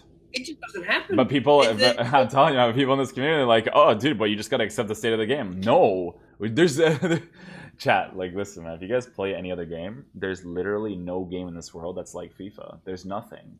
I am a gamer. I play different games. I've played Division. I've played Call of Duty. I've never experienced so many small and big problems in a video game like you do in FIFA. Because, again, like I said, I don't know where the fuck all these things come from too. Like, the glitch where you can't advance or put fitness cards. Like, I don't know where that came from. That was just random. Like, where do they come from? I don't know, man. The game. But that's been in there since day one now. So where's it gone? Like, how is that not picked up? I don't know, man. And the fact that, like, I keep mentioning this to people, but the fact that your players still move positions 4 months into the game is so unacceptable, man. Like, dude, listen, man. I tell this to people all the time. Like, we're paying $90 for a beta. Like, that's what we're doing. It's not even a beta. I think it's a closed beta, not even a beta, because an open beta would be the closest to acceptable to a full release of the game. But we're literally playing like a closed beta of the game with so many bugs and glitches, and especially after 5+ installments, we still have inconsistent gameplay. Like, dude, and I don't know, man. I'm a broken record at this point, man. With that, I'm with you though. Like, I'm with you that we are just a testing beast. We're gonna get patches as the time goes on, and it's not gonna fix the core issues. And I look, we're supposed to get a new engine this year, right? Like, it's the 3-yearly cycle. You know, like, we had the Ignite in 14 or 15, I can't remember what it was, and then we got the what's it called? We got over this engine, which is the Battlefield engine, which makes players look good, but makes the players collide into each other and do weird things, like Frostbite engine. That we're supposed to be at the end of the cycle now, right? Like, that's supposed to be the end of the cycle, but like, they might keep it for another year. So we're stuck with this for another year. Like, genuine potential of us being stuck with this is there. Like, there's a real chance that this is how it's going to be for another year, dude, unless they really, really fix it. It's really crazy because I'm pretty sure they're going to release another gameplay patch, because I know that like Zaro and Corey have responded to a lot of people in regards to Tom as well. Tom Kalefi. Yeah, they've responded to a lot of people that they're working on a new patch. But you know what's really scary, dude, is that if that patch still doesn't fix the game, we need to wait like another month or 2 months for another patch, and they're probably not going to do it because by then, dude, we're January 15 right now. Like, we know that once it hits like February, March, like, dude, it was a miracle when, like, I think it was last year or 2 years ago when they did a gameplay patch in like March. I was like, what the fuck is happening? Is like, we got a gameplay patch what do in you March? need to do right now? Yeah, like, Yeah. yo, how much money do I need to give you guys for this? You know, like it's such an unheard of thing to us. Like, dude, Call of Duty, Black Ops 4, even the shit Call of Duty games, like they still got game updates the last month before the new game came out. The 2 months. You know what? You know what EA does with this game before the new game comes out? There's like a 3-4 month span there where they're just like, fuck you, and fuck you. We're gonna just wait until the next game now. And I don't know. Yeah, they don't worry about it. They literally ignore it, and that's also a real concern. And that's almost half an argument as to why they need to make it a 2-yearly release potentially. You know, and put in some season passes or something to extend that. I mean, if they're worried about revenue, there's a way to do it. You know, give us I don't know, something, anything. It's just it's awful. Like, it's a really awful time when we hit, say, what is it, late?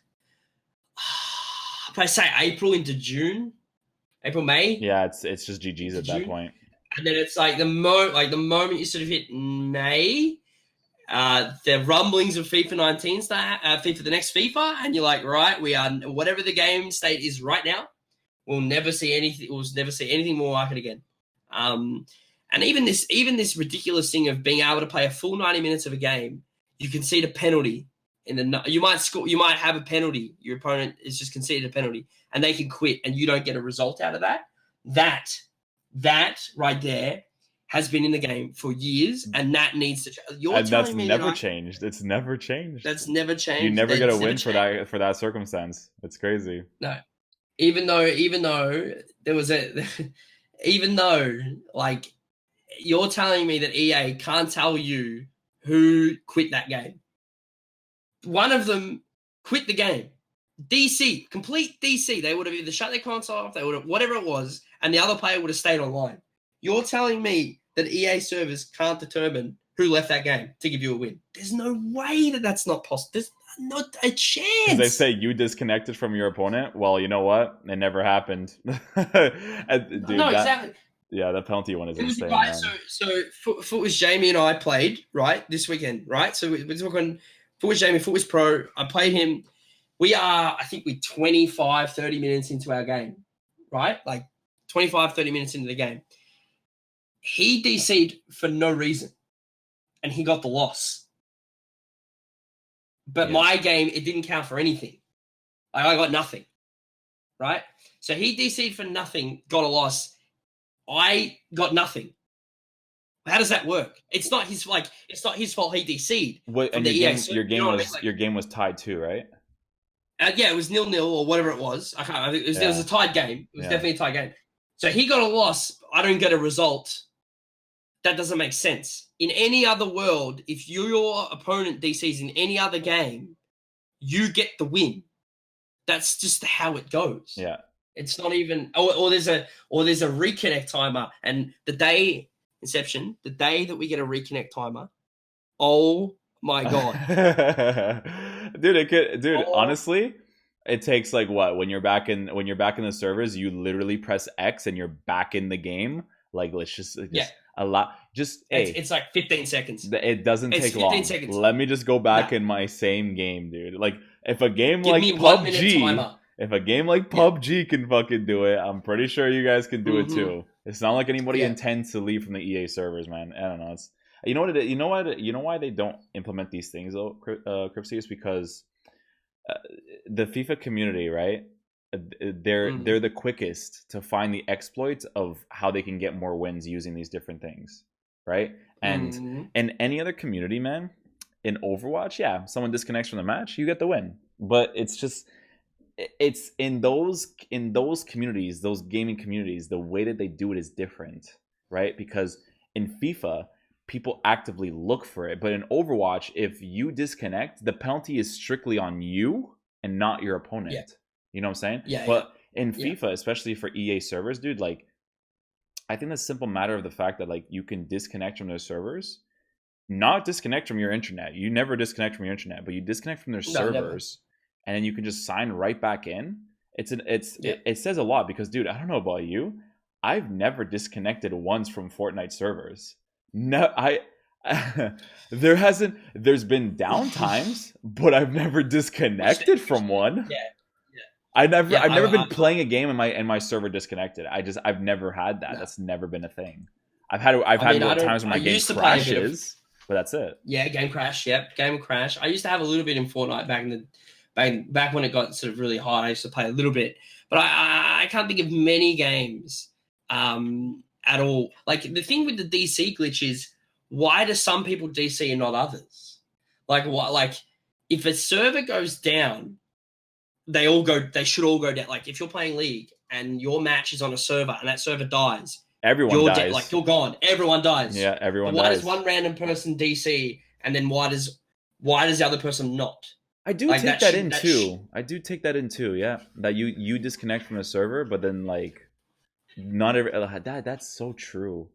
That you can disconnect that doesn't make any as sense. A random, you can disconnect, but as a regular person, you could still be playing fine. Yeah, that is very odd. And dude, and it's crazy too because it's not even a matter of like, oh, it's because your internet shit, bro.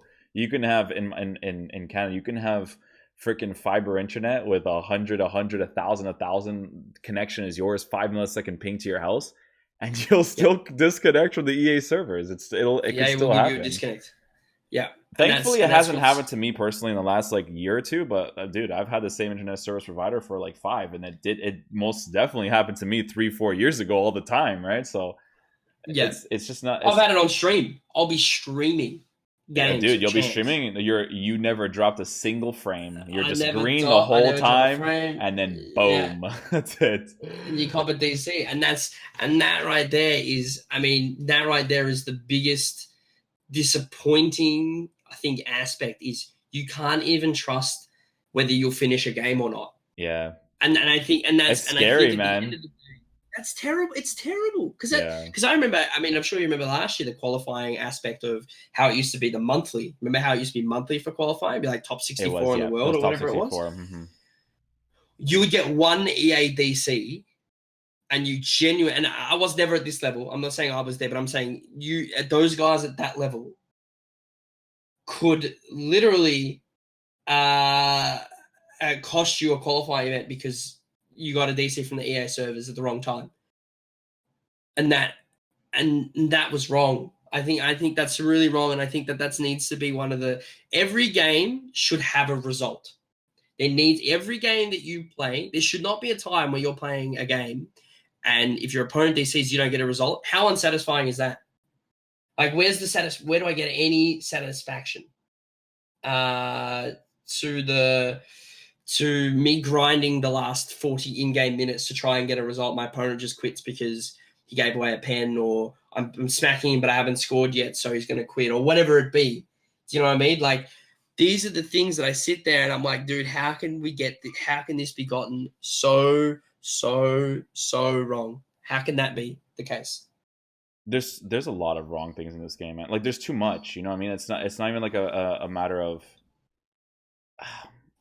I don't know, man. I'm a broken record at this point, but I think and I always tell Seal, man, like, there's a lot of people in the FIFA community that just accepts the state of the game, and I think that's just not the right way to go about it. Because, bro, I remember watching one streamer, right, and he was playing Dark Souls, and when I was watching his stream, right, I can see why he got frustrated at the game. It wasn't even because he was bad, but there was like actual glitches that you can see happening on your screen. And like with certain character movement, like he's like, guys, look, in this area I can do this dive animation, right, and avoid the knock in this certain area from, because there's some battles that you do in games like Dark Souls and Bloodborne where it's like it's a narrow path, so you have to be able to actually like make those quick maneuvers.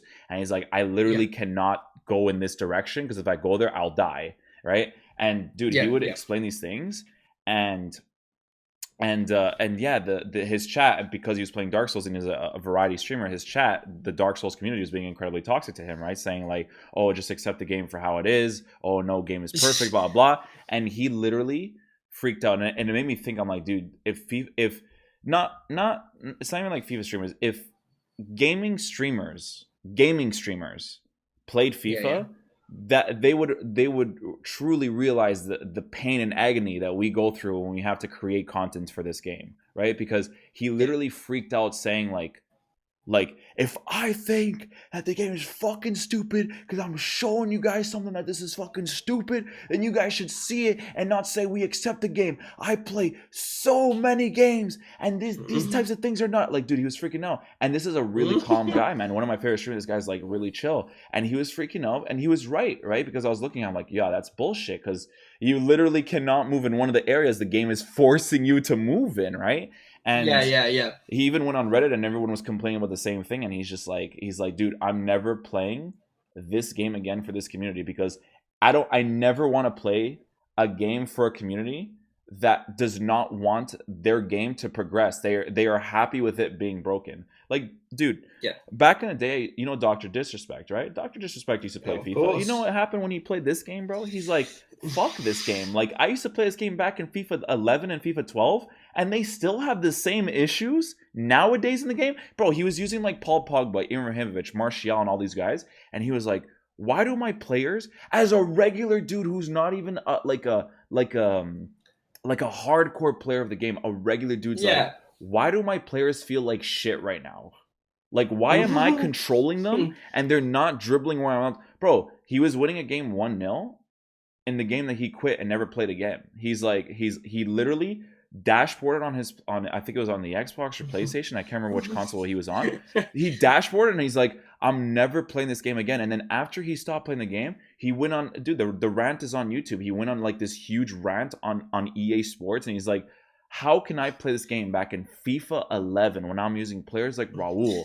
And I liked those games, but I was like, yeah, you know, they have some problems. But because of that generation, Cripsy, having like inconsistent gameplay was like acceptable because that was still the age of the beginning of gaming, like when Call of Duty was popping off and stuff, and they still had their connection issues because of host. So he's like, okay, but as the game progresses, like, let's have some improvement. Well, he's like, does this game have the same coding that they used like 9 years ago? Like, what is this? What am I playing in right now? I shoot the ball, dude. You can see, because you know how in the game you can see the bar go up and then your player just doesn't shoot the ball. He's like, you know those facial expressions he does. He's like looking around. He's like, guys, what just happened? I just shot the ball. He didn't shoot it.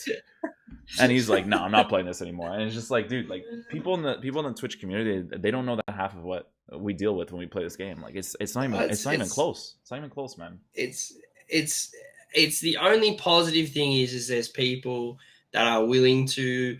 I mean, I know you've been talking about this for years, but in particular, you had that YouTube video. I think it was FIFA 15. FIFA 15 or 16, where you say, is there a discrepancy in gameplay? You know, is there fast or is there slow gameplay?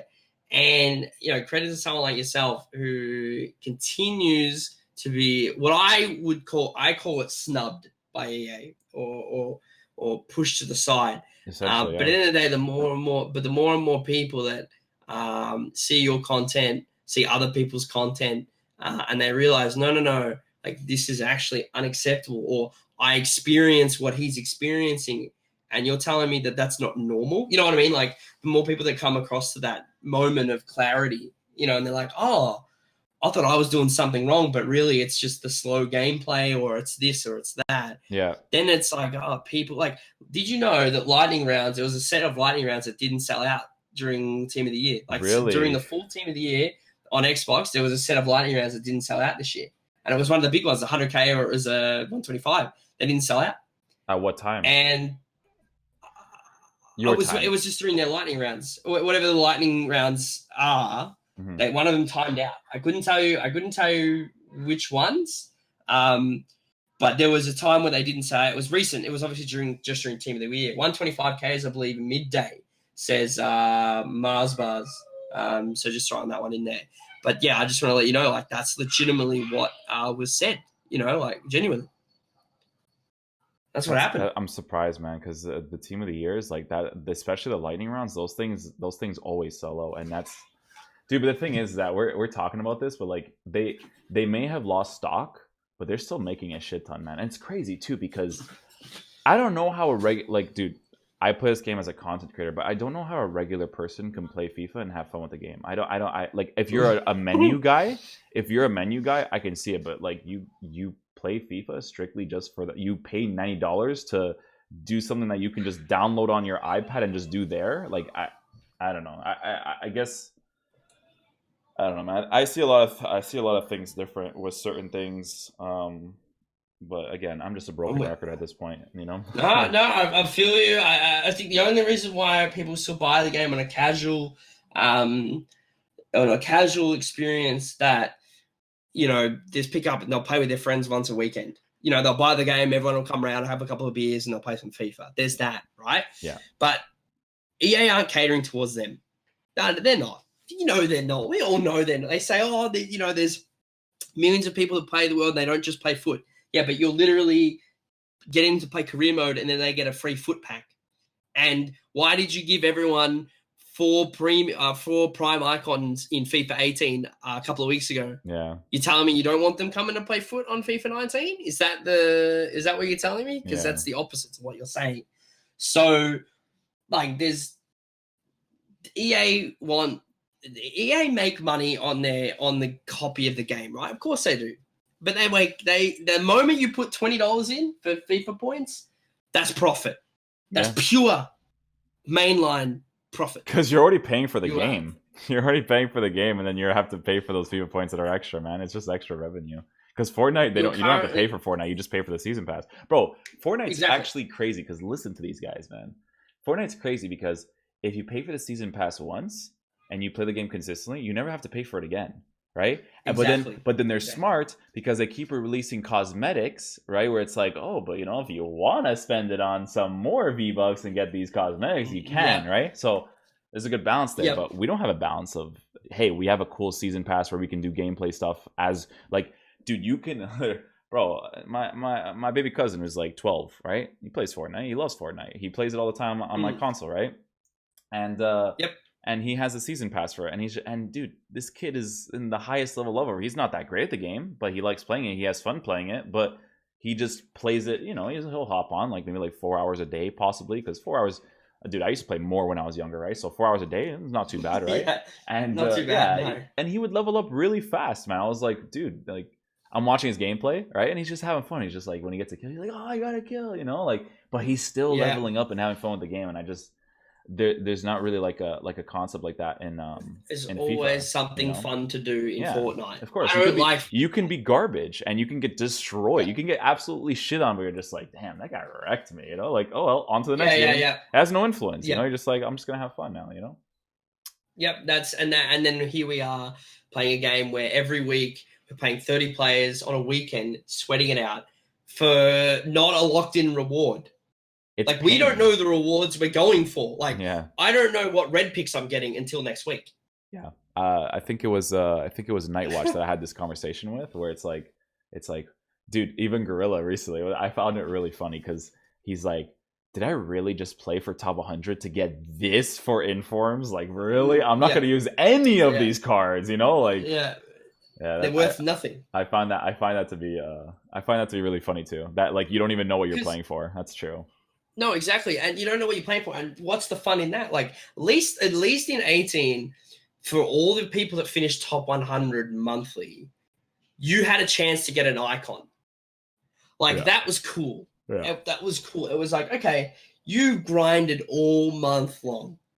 And you're in the top 100 players in the world, by the way. In the world. Mm-hmm. Surely you deserve an icon, in my opinion. Sure, you can have your icon. I don't care if it's tradable or I couldn't give it stuff.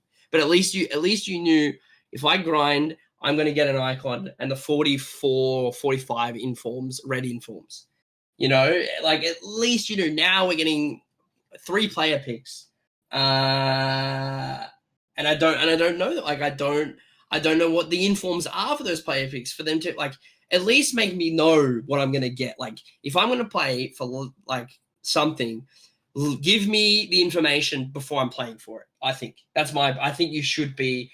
I think you should be informed of what you're getting, or, Yeah. or informed of Or what EA your themselves can do like potential team of the week, but no, they can't do potential team of the week. Okay, you know why they don't do these things? Because then people wouldn't play the game modes. They're like, oh, this team of the week is going to be trash. I'm not going to play FUTChamps. What's the point?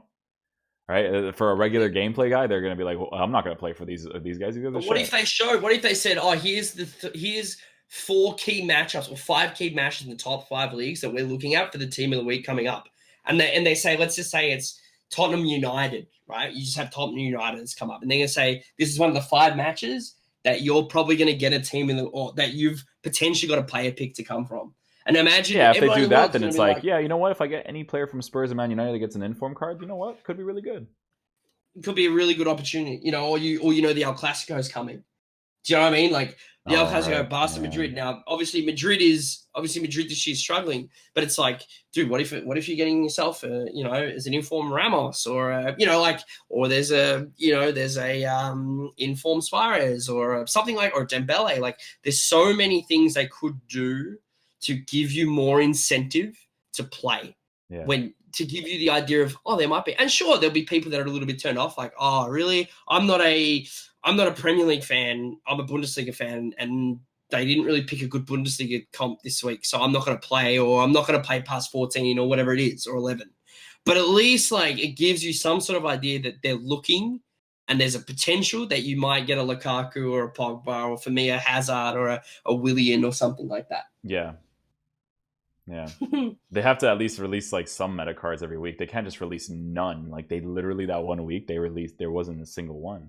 Like, there's Fernandinho, but no one's going to use that Fernandinho nowadays, man. That card's GG nowadays, man. Yeah, no, you've got Kante and Fabinho. Like I said, though, man, but listen, if you unlocked cards, right? And it was, again, I'll keep reiterating it, and it was for the online tournament mode. Like, if you got that team of the week, but there were certain challenges set to get some of those cards, you would still want to play FUTChamps because you're getting those cards for free to go do the challenge. Like, if you got, let's just say, Seferovic. Seferovic was the guy from Benfica, right? That was a striker. That was one of the guys from the Inform from this team of the week. If I got Seferovic, but there was a specific challenge that I had to use a Seferovic in, I would be happy because it's like, oh my God, instead of using the rare gold, I have the inform. So thank God it's a little bit easier for me to do this challenge now, you know? And there's a balance there, but because the game's balance right now is completely meta oriented, you're going to get top 100 for what? All those shitters? Because it's set, right? You can't choose a different team of the week. It's a set team of the week, right? Yep. You can't change, right? So that's right. They all sucked, every single one of them. There wasn't a single one that was like, yeah, this is a good card. That's why this is the one you want. It's irrelevant because it's only irrelevant, like I said, because the game is completely revolved around meta. Because it's revolved around meta, having or getting unique cards, like, dude, if I played FUTChamps, right, and I got top 100 and I got Seferovic, but the way that foot was made was different, where Seferovic is a card I want to get, then hey man, if I got top 100 and I got Seferovic, so be it. I need to use that card for the tournament anyways. Done. You know? Yeah, no, exactly. Yep. But yeah, man. Unless you have anything else to add. With you. I'm. All I want to say is, first of all, I appreciate the opportunity to chat, and second of all, keep going, man. Like, keep doing it. Keep talking to people. Keep having people bring their opinions, whether you agree with it or not. Having these open discussions is the only way that we're going to see communication, the only way we're going to put more pressure on to get more communication, and to hopefully see people like yourself, like, getting opportunities to have a little bit more influence. You know, one voice, might not sound like much, but you preach what a lot of people think about the game and the and where it's at right now. So, as I said, man, keep going. Keep talking to people, keep bringing people on, keep. I remember people used to be thinking you were crazy. Like, people would think you were crazy. Keep letting them think that, because at the end of the day, I haven't seen you wrong yet once. So big props to you, and a massive thank you for the opportunity, man. And I know there's been a fair few people tuning in, watching at the moment. And I know there's guys will be listening on the podcast. Make sure you guys are sending your thoughts in over to Inception, man. Tell him what you think. Agree with him, disagree with him. It doesn't matter, as long as it's a communication that's constructive. I think is probably the best way you can go forward with it. Absolutely, man. I appreciate the kind words, and of course, I wanted to have you on the podcast because, like, your point of view in the game is awesome too, and I really, really, really wanted it because I don't know, it's like vital information for me personally. I like to have experience from different people when they play this game, so I loved having you here, man. It was awesome. I'm sorry, Thank you, man. I'm not as enthusiastic right now because it's like 5 o'clock You in the sound morning. no, you've got to. I'm You've got to. exhausted, You've got to go to bed. but Yeah, you I go to did bed. really want to have you on the podcast, and I know this is the only way that we were going to do this since you were from Australia. But yeah, dude, I did love having you on the podcast, though. It was really fun, man. From the land down under, mate. From the land down under. From I the land appreciate down it. under. Thank you. Yeah, exactly. Thank you once again, man. I appreciate it. And everyone listening, whether it was live or during the podcast, thank you guys for tuning in. I appreciate it. I'm going to pass over Inception. You guys have a good night. Yeah. See you later, Cripsy. Have a good one, man. You too, man. Thanks, dude. GG's in the chat, my boys. GG's in the chat. I'm so tired. But that was a really good conversation. I like that a lot. Chat, honestly, I'm exhausted right now because it's like 5 o'clock in the morning, but like, dude, everyone's experience with the game is all the same. You know what I mean? Like, I wanted to get like people's opinions, and I wanted to see if someone were to think differently. And I haven't encountered one person yet, right? Because you know when you play video games in general, like you'll come across someone that will think a certain way towards the game. It's very minimal. You know what I mean? It's very, very minimal. Like everyone says the same thing, and it's you don't judge it like when I was with Nick, when I was with Nightwatch, when I was with Cripsy. Like it's all the same. And Alberto, like it's crazy, man. It's crazy. Barack, dude, thank you for the donation, man. I'm sorry, I'm so tired right now. I didn't get some sleep. But thank you so much for the 1,000 bits. He says, best FIFA YouTuber, calling EA on their shit. Stay at it, bro. Listen, man, I appreciate it. Guys, I'm gonna explain something before I end the podcast and before I end the discussion. And I'm gonna tell you guys about it. Just know that over the course of the years, man, I've dealt with a lot of shit from the community in regards to gameplay content and stuff in general. Because hey guys, you guys remember, man, remember when I used to do those I was the only person doing foot drafts with like 50 chem teams, 46 chem teams, and people would be like, why are you doing that? I'm telling you guys, man, when I know something, I know something.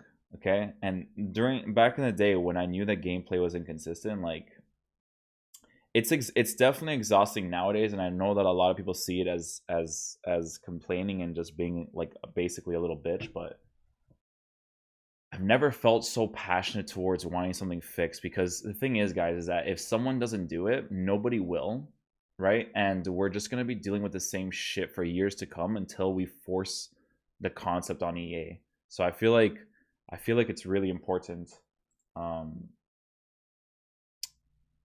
It's really important for me to keep doing it, as much as people may not agree with it, because I do want to play a good football game where I can hop on, play every day, and enjoy it. And I just think that the current state of the game in terms of gameplay content and gameplay itself is just, it's very poor. It's very, very poor, because I come from different gaming communities. I play different games, and it's just heaps and bounds different, right? So yeah, I love having these podcasts. It's really interesting to see people's different point of views, and it's very much not even different.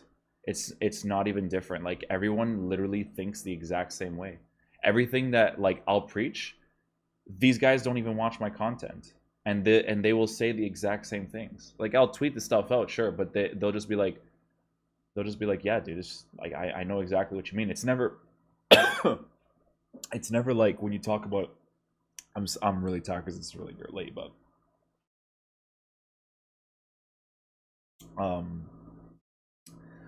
sorry, mouth is dry because it's super late. Yeah, I gotta do it.